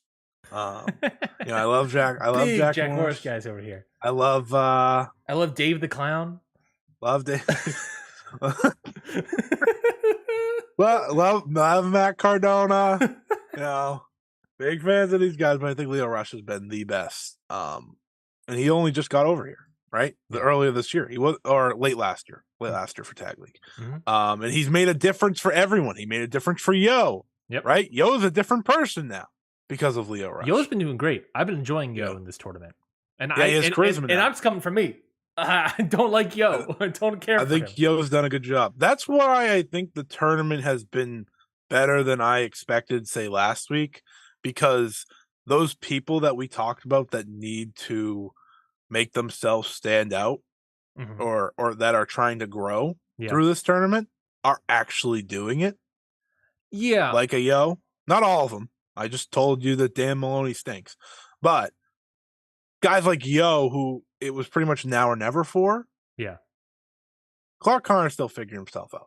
I like the match he had with Desperado where they're just fighting through the crowd. Like, that was different. Yeah. Of course, was that the same show that Hiromu and Kushida did? No, I don't think so. It was. Okay. So, like, that was. I wish it was a different show. Yeah. But I would also like a different show, but I'll take him doing the shenanigans and not Taguchi. Yeah, for sure. Let's talk about Taguchi. There's the rumblings right now. Last Best of Super Juniors for this guy. The story of Taguchi is, I'm going to be a straight wrestler and I'm going to be beat by everyone, showcasing that I am not as good of a wrestler compared to everybody else. Is this Taguchi's last one? Is he out? I think it is. And I'm happy he's going out this way. Yeah, me too. I've been enjoying Taguchi. The match with TJP, that was pretty fun. I thought his Mike Bailey one this morning was pretty good too. Well, I didn't watch it yet. I know you didn't watch it, but I think so. What do you have? Shout out Doki too. Yeah, I don't think for me anything has, and I think that's the problem. I think, there's not even anything close to a match of the year contender. I'll tell you that right now. No, not even close. And I haven't watched the second half of today, but I don't see anyone raving about a match. I've seen people happy about Desperado or Kira, but that's it. Last week we talked about how disappointing this tournament was, and people saying, "Oh, the roster's stacked," and yada yada yada, and all these other things. And you and I are just sitting here, especially me sitting here, being like, "This stinks right now." I think you made a great point about a lot of guys are figuring it out, and I think that is, if we had to reframe our expectations, I think that is properly how we should have seen this tournament going into it. Mm-hmm. This is not 2019 Best of Super Juniors. This is not. I'm not going to say 2020. It's 2018. It's not any of those, because it's not a bunch of heavy hitters that are going to give you match of the year candidates. Right. This is also why I'm pushing back on the roster is stacked. because I think you're right in saying that this tournament is ultimately the junior division figuring itself out Yep. and working through it. I'm a big proponent of giving someone a new gimmick and then shoving their ass through a tournament. Yeah, that's an entire block. Yeah, I say this of Stardom wrestlers all the time. Great, cool. Put them in a tournament. Put them in, in the 5-star. Let's see You said it how for they the do come over. entire young Lions that just came back. Yeah. So, And Finley. And Finley. Like, let's showcase where this guy will go and how to figure out. David Finley needed New Japan Cup to figure out his new gimmick. And I think he's still figuring it out, but he needed some more time. I think a lot of the young lions, I think to that being said, assuming that a lot of the young lions coming back are going to be in the G1 this year, I think, to be fair though, I think also New Japan's non-junior division, their heavyweight division, has a lot more top tier quality wrestlers like an Ospreay, like an Okada, like a Shingo. So there might be there'll probably be match of the year contenders in there, but below that, there's also going to be a lot of guys figuring stuff out.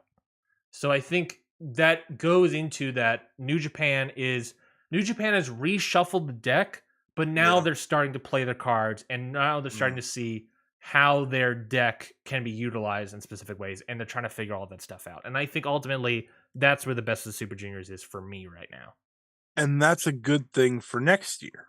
Yeah. And the year after that. Mm-hmm. It makes future years more exciting rather than now. And this is what I wish they had been doing during the pandemic ones. Which is probably obviously they couldn't. It's probably what they were planning on doing if the pandemic didn't happen. I'm sure they were. But if we were to look at it that way this whole time, I think we would have much more enjoyment because a lot of guys are figuring it out. If we were sitting here and I was saying, yeah, this guy can't figure it out, and this guy can't figure it out, and this guy's not figuring it out. Yeah. Then it would have been like, oh, this is terrible. Like nothing about this worked. Yeah. But sitting here, in 20, you can only figure out that after things start happening. I'm looking at the sheet here of multiple wrestlers. You got Yo, who's figured it out. I think Yo has legitimately figured it out and what his whole thing is. I like the new version of Yo, and I'm going to keep giving credit to Leo Rush until I can't know more, because that's really when it started. Leo Rush probably figured out before. Leo Rush figured out before the Best of Super Juniors tournament, but he has now figured out how to become I could argue an ace of the junior division. Yeah, to me, he's your Gaijin ace for them moving forward, like Ospreay was. Yeah, 100%. Right. Master Wato's still figuring it out, but he's had a decent little tournament. Nothing that I think jumps out to you. I think Yo's had a match here or there that's jumped out. I don't know if Wato's had that, but he's had consistency. That's true. Right? Nothing bad like he has in the past. True. And that's a good sign for him. True. That's very true. That's the way I look at it. He has a way lower bar than most people. This is Akira is figuring it out. Akira's a guy who can reach that Leo Rush level a few years down the line. Yeah. Not now. He's still so young. He's only 23. Yeah. He's got time to cook. But he to me, with this term, has said to me, all right, he can get there. Yes. For sure. Kevin Knight, another guy who he's pretty much still fresh out of being a young lion. Yeah. And he's a champion. Yeah. That's a lot of pressure. Mm-hmm. And he's only been on the lower card, so it's not like he's had to have big main events or anything. And I think that's been a good spot for him. I can't wait to see where Kevin Knight is 3 years down. Yes. I think Kevin Knight needs another tournament. I don't think he needs a tournament to figure himself out. I think he just needs time to get better at wrestling. I think he just needs to wrestle longer. I think that's the best way to say it, right? Yeah. It's just he needs to wrestle more. Yes. Right? He doesn't need to, and he's taking a lot of indie dates, so that's exciting for him. Mm-hmm. He's here in America, so he's kind of getting a little bit of everything, which should be good for him. As he should. And like I said, Clark Connor's still figuring out. Clark Connor's literally got handed a new gimmick after last year figuring himself out. Yes. So I feel bad for him. Yes. He's in a tough spot. But he does have he has the viciousness that I think David Finlay wants to have, Mm-hmm. if that makes sense. And I think in time it will work. I wish he had more time as Bullet Club before the tournament. Like, yeah, we want you to get into the tournament and figure yourself out, but he's literally figuring out the character and the in-ring stuff all at the same time. Yeah.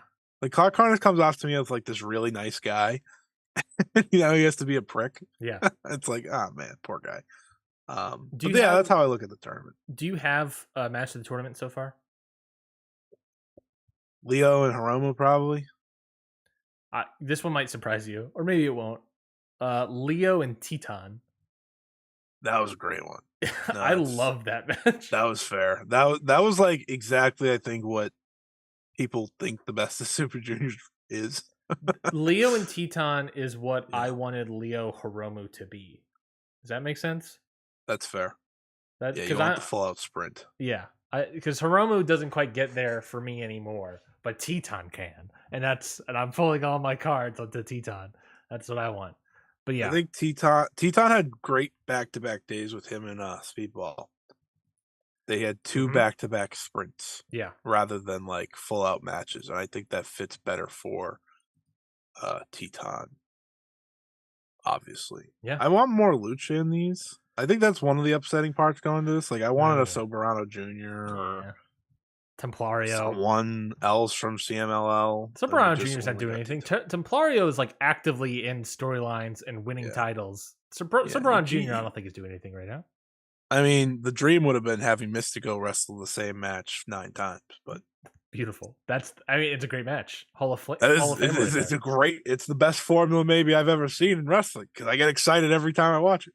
I think if we could have gotten who was the guy that shocked me how good he was? If we can get Hechicero? if he can slim down a lot, let's get him the best Super Junior. Yeah, the super heavyweight of Lucha. Yeah, if he can get down to being a junior, he'd cook. He'd cook. Yeah, Dan Maloney stinks though, huh? Yeah, it's a disappointment. That's a disappointment. That is a guy who is actively figuring it out and hasn't, and everyone else is starting to figure it out. He is not, and that's very much a disappointment. And that's fine because maybe this is his one and only best of Super Juniors, and I think that's a strong likelihood at this point. So we'll see. We'll see what happens to this guy. Let's keep it moving since we spent so much time on Punk and we got 30 minutes left. Let's talk about Impact Under Siege taking place this Friday. I know. It's always freaking funny when you're like, let's talk about Impact. Let's drop into our monthly Impact discussion. They are having Under Siege take place in London, Ontario, Canada. Not the only promotion having a show out of London this year. Take that, Wembley. They have. It's a Impact Plus pay-per-view, so it is a show that, like every Impact Plus pay-per-view, the card doesn't look too great, but that keeps your expectations low, and 9 times out of 10, for the recent run of Impact, tends to be like, I'll walk away and be like, that was a pretty good show. So it looks better than the last pay-per-view. That's probably true. Let's talk about what we got so far. So we got in the main event, it is a no disqualification match, Impact World Title match. Steve Macklin versus PCO. Obviously, PCO from Canada, and a no DQ match. It's not going to be like a great 5-star classic, but it's going to be a plunder fest where PCO in his, like, what is he, 60s now or whatever, is going to destroy his body in Canada, of all places. And they've also set up this whole thing as sort of a Steve Macklin versus Scott D'Amore Team Canada kind of thing. So it all plays into, they're playing up to the Canadian audience with this match. So who's gonna come back for Team Canada and win the belt? Is Eric Young doing anything? He's in WWE, right? Kinda. He's Canadian, I think, right? No, he is Canadian. I just don't know what he's doing. Last I heard, he is in. Last I heard, he is in the WWE. No one knows what he's doing. He's signed to a contract. That's what I've heard. Let's see. What do we got? Let's bring in Petey Williams. Nope, he's busy. Bobby Roode, definitely not. Eric Young, he's signed, but no one knows what's happening with him. Johnny Devine, is he doing anything? Johnny Devine, he's still wrestling. So we'll bring in Johnny Devine. A1. Everyone knows A1. Nope. Teddy Hart. Ooh, never mind. Not gonna bring in Teddy Hart. Jack Evans. Why is he on here? Why is Jack Evans on here? Why is he Team Canada? Tyson Ducks. No. Ruffy Silverstein. Nothing. Yeah, no. I don't think anyone's coming in from Team Canada, but who knows? Do they have any other? Who are the other Canadian? I don't know. We've already talked about this too much. Who cares? Fair enough. Knockouts World Title match: Deonna Purrazzo versus Jordan Grace. If Jordan loses, she can no longer get a match for the Knockouts title as long as Deonna is champion. Probably your contender for match of the night. Yes, I think this is undoubtedly going to match of the night. I think Jordan Grace is firing all cylinders yet again. Deonna Purrazzo as champion just works. These two have a great rivalry. These two have a great history of matches to their name. This is all roads lead to Trinity. All roads, yeah, that's true. All roads, at least for this match, and just in this match, I think can lead to. I don't know. I think this is gonna be a great match. I think this is potentially be a 4-star match at least. It was great last time. Can't see why it wouldn't be great this time. Adding on to it, the potential that Jordan's probably gonna win. I don't know. I don't want Jordan to win. I want Deonna to win. I know, me too. I want Deonna to win. I think Jordan could leave. She's a free agent. Is she? I thought she re-signed. Oh, I didn't see her re-sign. I feel like I would have saw that. I think I just assumed. Fair assumption. Especially with Gresham there. Yeah, I think that's what it was. I think I had just assumed she'd re-sign when Gresham came in. Because I assume he signed. There's a big spot for her over in AEW, though. I think Deonna leaves more likely, but Deonna literally has nothing left to do in this goddamn company. I think you're completely right about Deonna necessarily. I think Jordan Grace is more that. I think Deonna doesn't necessarily have anything left to do in this company. Jordan Grace is way more. Jordan Grace needs a new scenery for me. She also makes bank on one of the bodybuilding competitions. Patreon? Is it Patreon? Oh, OnlyFans. I thought, whatever. Whichever one she does. I mean, both of them. I think. I wonder if that has stoppage of her going anywhere else, because I know she does make a lot of money. That. Well, she can go to AEW and still do that. Can she? Supposedly. Do it. Supposedly, I mean, they had Paige Van Zandt was still doing it, but I know that's different. Paige Van Zandt's a little different. That's true. Next match, Trinity making her Impact Plus debut against Giselle Shaw. I thought what do you think of her debut match against Kylan King? That was the best of Trinity. I don't think she has a lot of rust. No, she looked exactly the same. In a good way. She has the star power. She looked exactly the same, as in she looked when she was like at her top doing her best sort of wrestling in WWE. She looked like that. Yeah, I agree. She's not better than that. Kylan King's good. Kylan King is good. I think Giselle Shaw is also good. So I think this is a good back-to-back matches. I assume at least she will have another match at the pay-per-view. It's just a question of who that will be against, I guess. Yeah, I'm intrigued. You're running out of good wrestlers for her wrestling. Yeah, they're both in the title match. Her match gave me hope, I guess. Mm-hmm. I think maybe she could give us her best match ever in this company against if she clicks with the Deonna or Jordan. Yeah, which I think is possible. Yeah, I don't see why not. I think she can click with Deonna. Jordan, I don't know yet, but I think she needs some time to get into the Jordan. Everyone mode. Clicks with Deonna. Deonna's really good. She's like so underappreciated. Yeah. If you put her in one of the best divisions in like, I think she would put a lot of people on notice. I agree. Singles match here.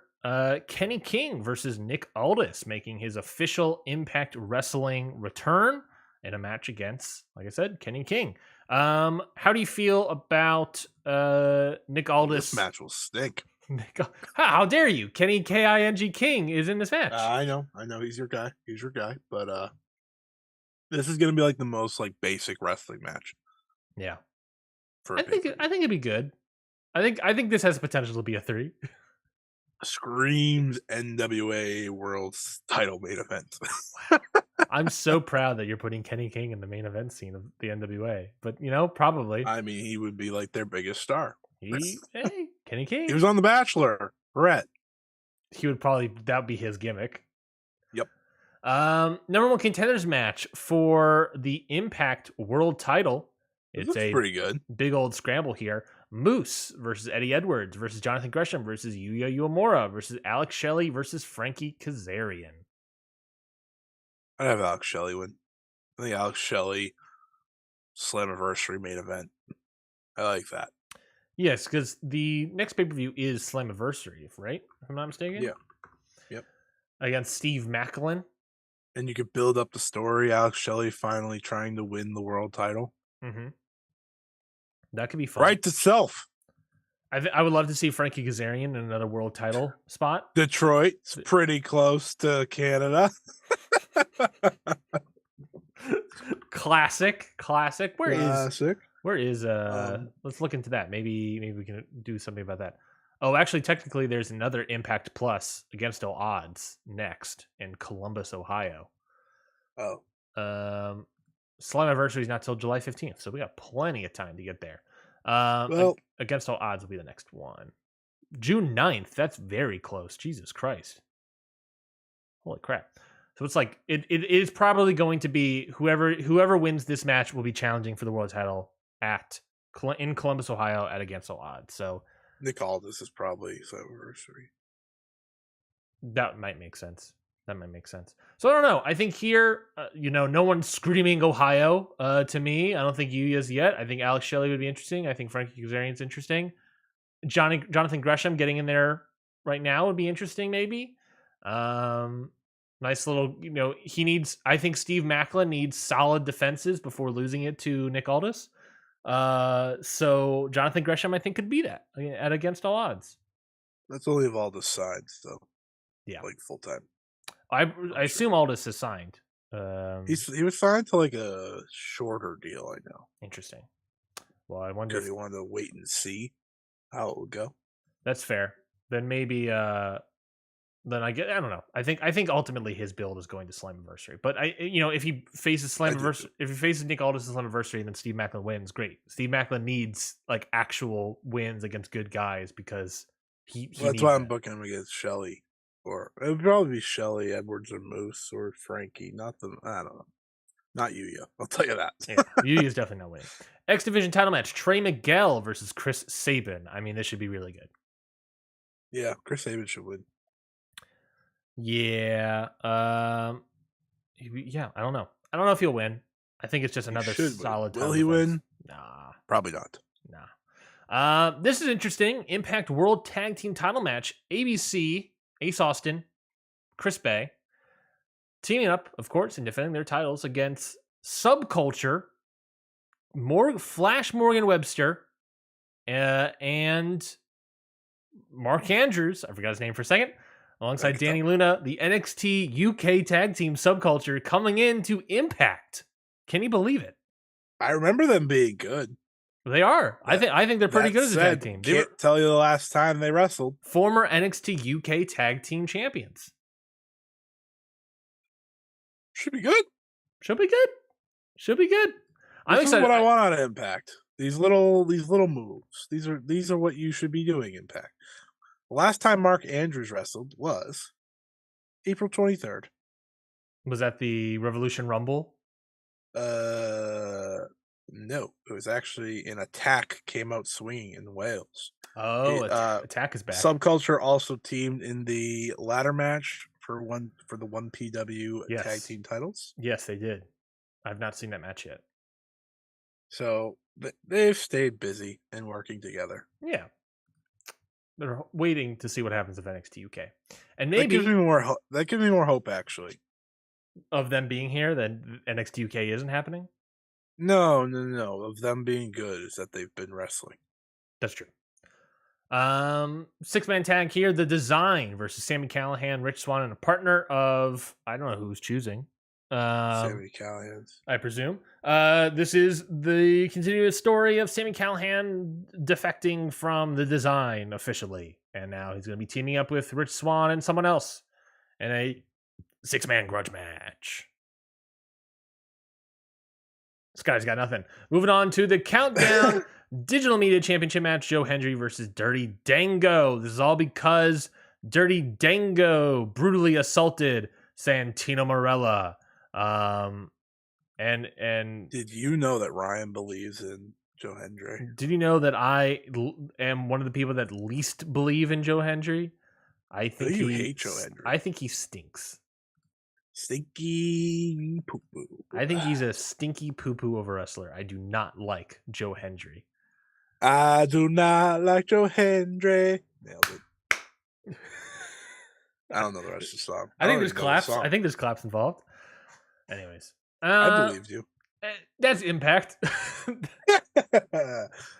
Rob Stern. There's so much wrestling next weekend. Rob Stern Twitch says we all believe in Joe Hendry. Well, Rob Stern, you found the one guy that doesn't.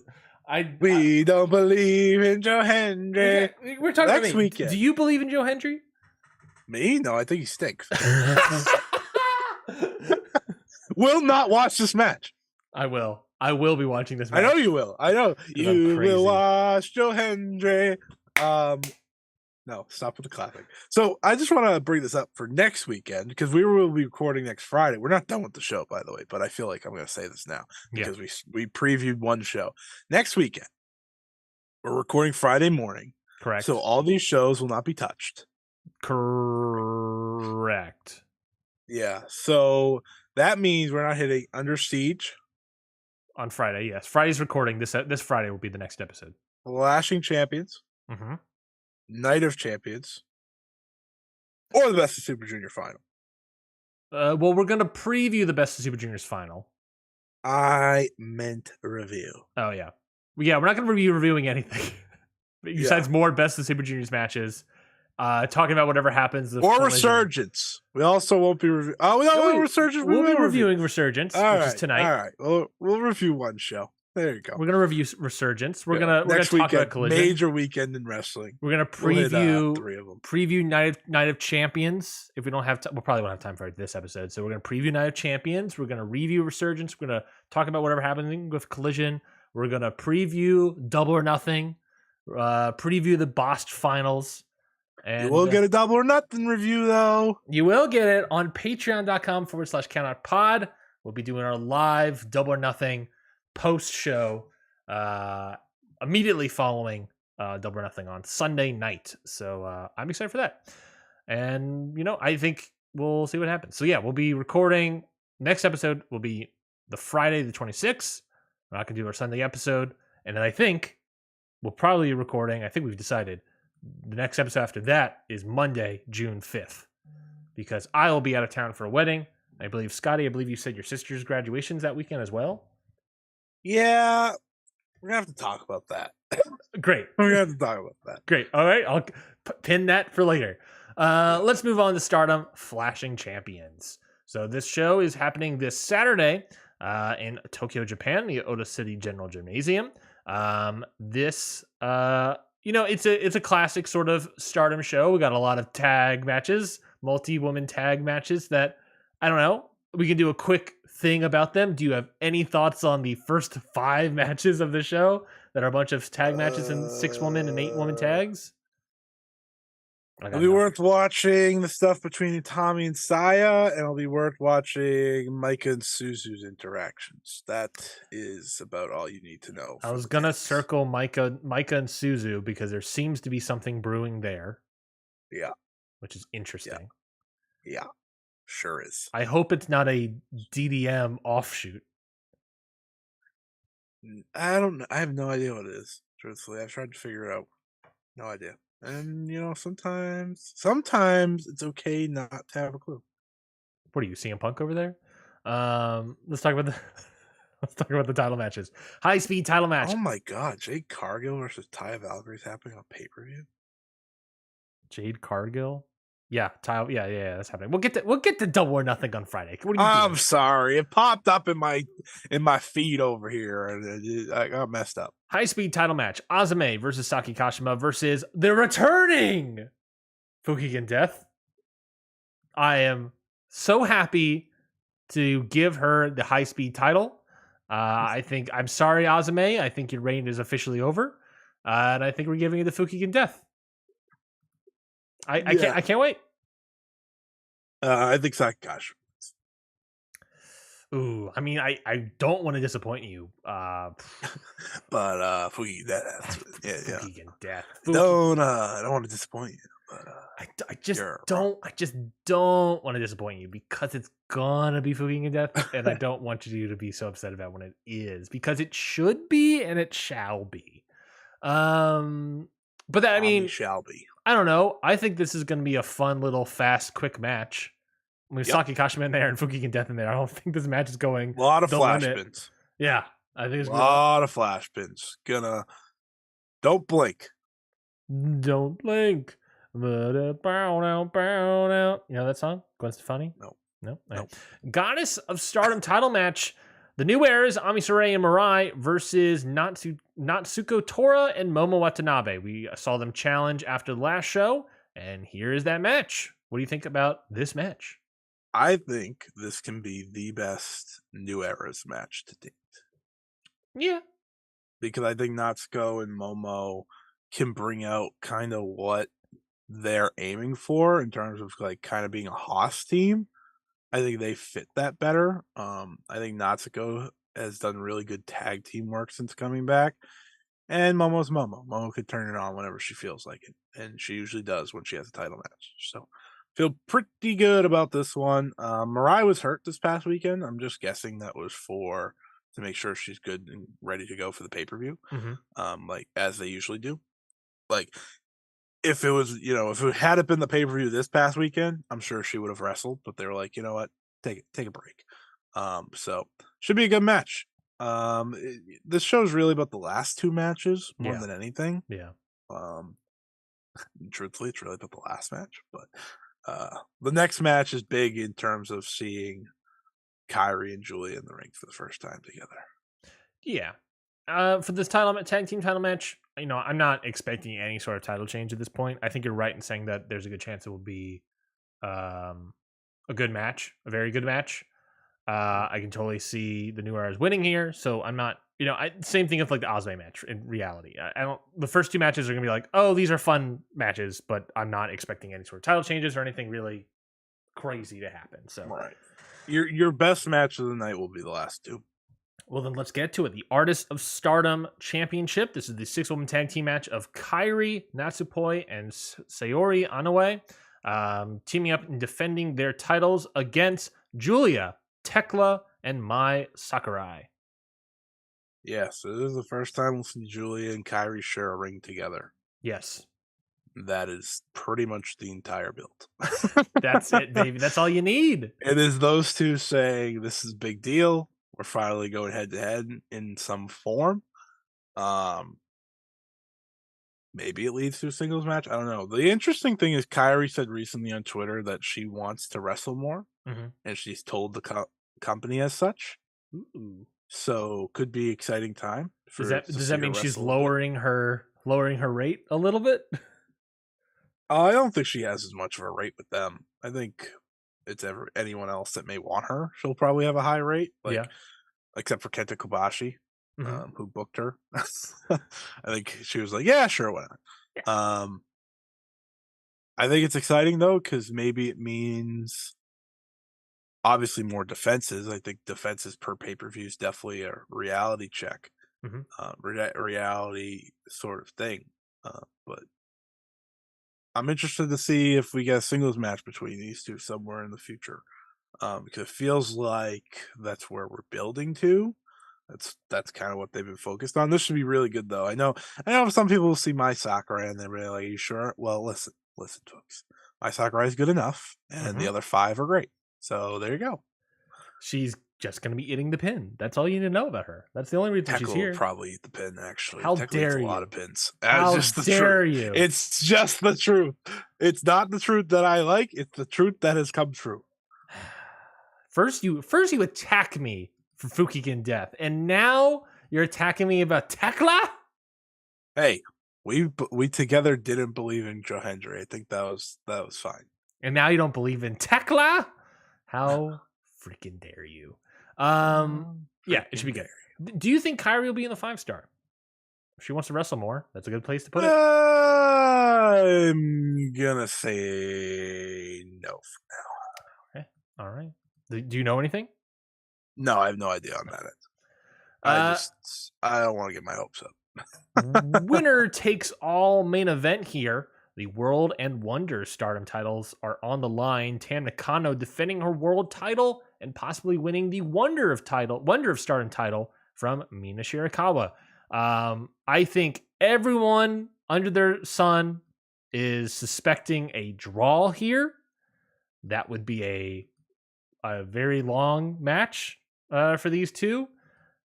Are you expecting a draw like most other people are when you see this? Or do you think someone's going to be belted up, presumably Tam Nakano, going to be belted up with 2 titles?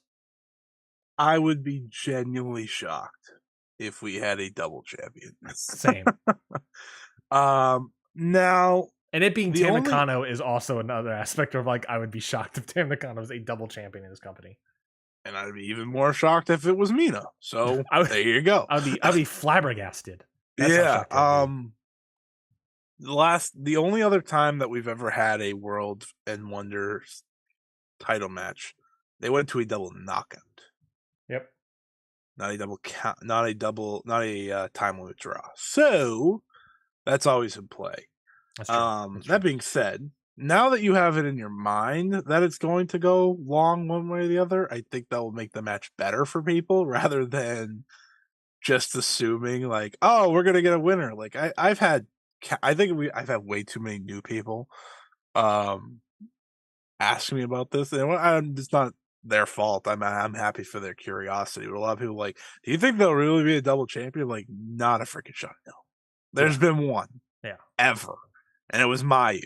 No offense to Tam, no offense to Mina. I don't think that's just going to change now.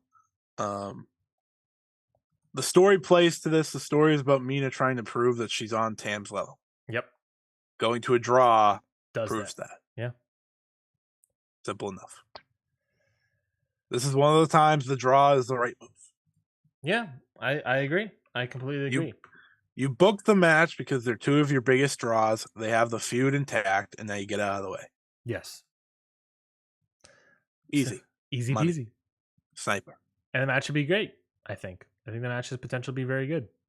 Yeah, Mina's on some sort of roll that I like. She's not on a roll of like being good. She's on a roll of being like the must-see champion all of a sudden. Yeah. So I believe in her.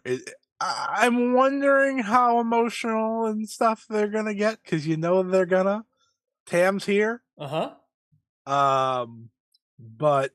I think Mina has been able to kind of show what being emotional but also being really good looks like, and I think we'll go more towards that. So here's to crying because they're gonna cry. I'm not gonna cry. They're gonna cry. I'm just gonna say slap each other. And they probably will. Scotty, come on. Oh, they're gonna cry. No, I mean, Scotty, come on. We all know what's gonna happen with you. We know you're gonna cry. Come on. Oh yeah, I'm gonna be no. You're gonna start crying when Fukigen Death is holding the title, and you're gonna cry out of happiness.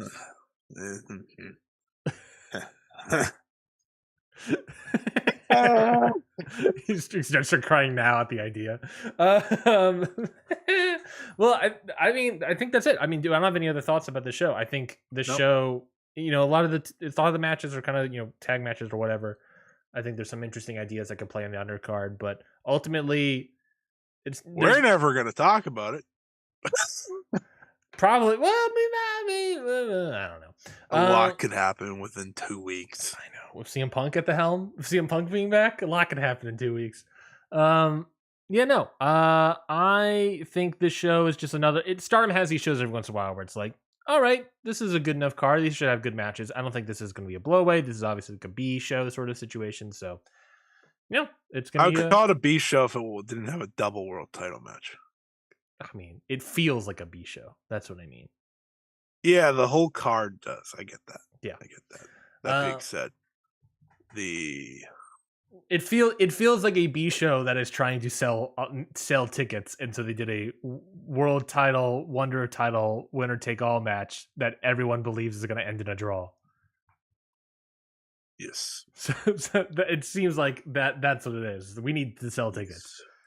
Either way, that's it for this week's episode of Ring Post Radio. I think that was a good show. I think that was the best CM Punk conversation out of any podcast, and the most different. I don't think anyone else had the same sort of conversation we had. no, because people just angrily yell about him. Yeah, and I think because of that, we're the best podcasters. So suck it, Rhapsody.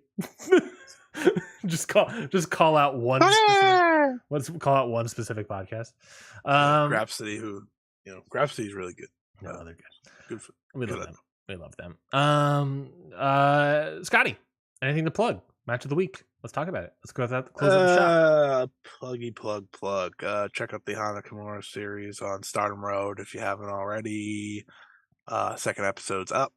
Yes. Kind of a tough one to go through, admittedly. But ahead of Pinks this coming week, which we will talk about on the third part next week. Yes. Not this upcoming week, but next week. Yes. So check that out.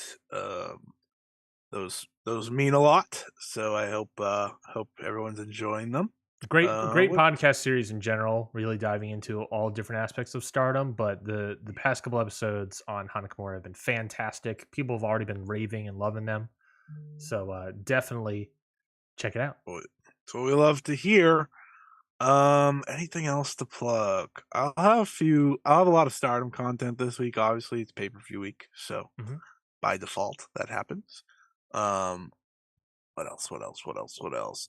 Check. I think I'm gonna have a Hana Kimura article up sometime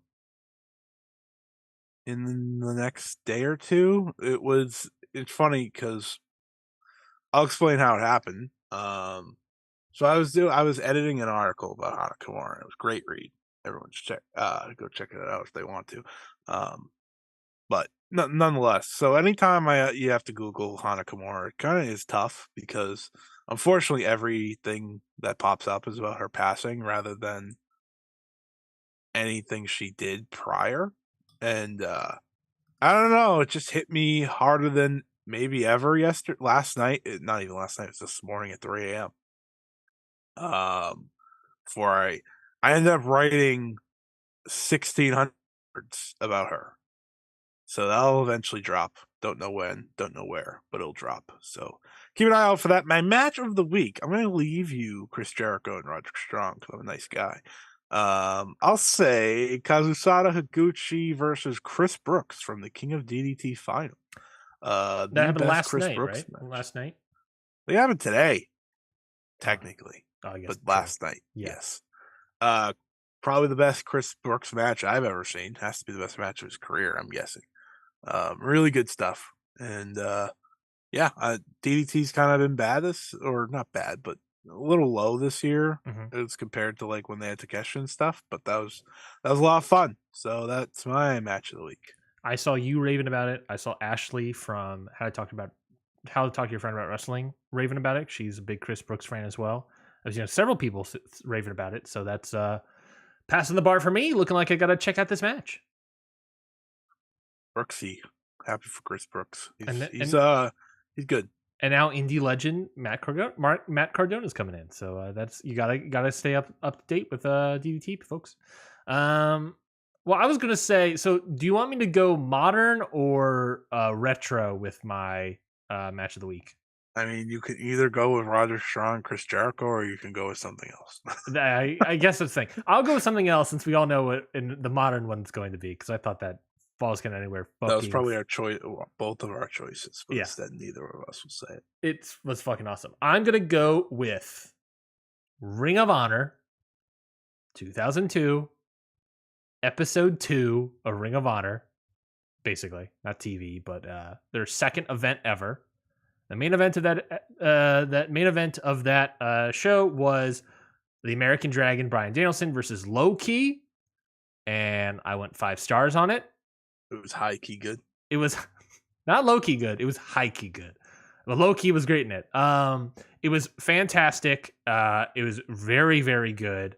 And back when he was good. Back when they were both good. Back before they got shit, they were both very good. No, it was very good. It felt like weirdly revolutionary of a match that you could still see today. A match. Is that when he was going by American Dragon? Yes. It's a match that has elements of the MJF Bryan Danielson match. It is a match that has elements that you'll see in indie wrestling for the next like decade, basically. And it's undoubtedly, and it's apparently a match that they wrestled each other multiple times before that match. Apparently, a match, according to Bryan Danielson in his book, a match that he and Low Ki didn't plan out beforehand and just did in the ring. Which did the damn thing. Just did the damn thing, and it was fantastic. So, yeah, check it out. Great match. All-time classic. Second event of Ring of Honor ever. On a show where you know, there's Jay Briscoe versus Spanky. You got all these other matches. Anyways, that match was fantastic. Go check that out. Follow the show at CountOutPod. Follow Scotty at Scott E Wrestling. Follow me at Ryan Knightsey. Subscribe to Ring Post Radio wherever you get podcasts. Again, our next show is going to be this upcoming Friday. Talking about a lot more stuff. And of course, on patreon.com/CountOutPod, we have our upcoming Double or Nothing live post show that if you subscribe to any tier, the $5 tier or the $1 tier, you will be able to watch that show live with us and ask questions and being part of the conversation with us. So yeah, $1, $5, however much, just join the Patreon and you will be able to get access to that live show immediately following Double or Nothing this Sunday. But you can also join it for the $5 tier. There's a lot more stuff in the $5 tier than the $1 tier, like the current Ring of Honor retrospective series I'm doing, not on very early Ring of Honor, instead on the sort of meme faction, the infamous faction almost at this point, psycho. Lifeblood. The first 2 episodes of that retrospective series is already out. And the third one I've already recorded, and that's coming out next week as well. So for $5, you can listen to basically that whole show. So check that out. It's called New Blood. It is on patreon.com/countoutpod. So definitely go check that out. Respectfully a psycho. It's a good series. It's a good series. Anything else, Scotty? Anything else? No. See you Friday. See you Friday, folks. Until then.